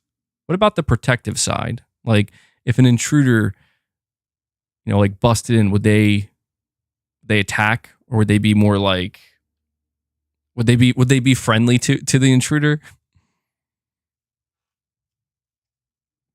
They just love everyone. Yeah, that's kind of the vibe I get too. They're even friendly to threats. Pugs are cute dogs. Yeah, pugs are fine. I don't know that I would ever own a pug, but they're fine. Saying German Shepherds are by far the most protective dog, not even close. I've heard really good things about German Shepherds, and I've always thought German Shepherds seem like good dogs. I think my grandmother, she said that she had a German Shepherd that would actually carry groceries in her mouth, like they walking from back home from the grocery store. Really well trained. Yeah, saying you would get a pit bull. Never work with pets and children. A Rottweiler. Yeah, I don't know though. There are definitely some dogs that are more naturally on the aggressive side that they need to be trained really, really well. I don't know. I feel like I would be a little bit nervous about that. That's the only thing, because they are still animals and they still have that animal instinct. You always got to be aware. 18 May, you're saying, thank you for the 10, man. You're saying, MBG, my girlfriend has a German Shepherd. It's awful, hair everywhere. Do not recommend. Really? All right, duly noted. That's the thing, though. I feel like no matter what, if you get a dog, like, cats are pretty clean. Like, they are known for being pretty clean. But I just feel like dogs in general, no matter what, are just naturally going to be more, I won't say dirty, but just messier. Just naturally messier. I do remember that though with my last dog. I was like a teenager. His name was Spike. He was a Jack Russell Terrier beagle half breed, and yeah, I kind of forgot about that. The hair was crazy. The hair was everywhere all the time. It could be a bit it could be a bit overwhelming for sure, but we'll see, man. I don't know. I'm pretty content with 2 cats right now. I mean, I feel like at this moment in time, me and my wife are more inclined to get another cat over a dog because we're pretty sure that our cats would not get along well with a dog. Like, I think it would actually be problematic. So we're probably more inclined to I think we're just full-blown cat people now. It's hard to say. It's hard to say for sure, but saying, Hellbound, you're saying you had a golden retriever. This one was very watchful and protective over us. Yeah, I know. I feel like I would go for, I don't know, as much as I would say I would go for a golden retriever. I'm pretty sure my wife would demand a Saint Bernard, and I couldn't refuse that. I cannot imagine having a Saint Bernard. They're so huge, dude. They're so huge. But yeah, I don't know. I would not take if I would. I don't know how. I'm assuming Saint Bernards are pretty protective, but I know they're also going to be extremely friendly, like golden retrievers as well. But I would not mess with a Saint Bernard. We need a bigger cat. Yeah, dude. We need to get like a leopard or something. You ever see those people? Like, I feel like those people are just insane. We're just gonna keep a leopard as a pet or a tiger or some crazy shit. It's like no. You hear these crazy stories about, people trying to domesticate animals that are just rip you to shreds at any moment if they decide. I would never do that. I would never. My survival instincts would be on at all times. Like, this is a threat. This is a threat. I don't care how friendly it seems. This is a threat. This is going to kill me or somebody. Lions as pets would be cool, but dangerous. It would be very cool, but yeah, I'm going to say that the danger would outweigh the cool factor. Bears are like dogs in Russia.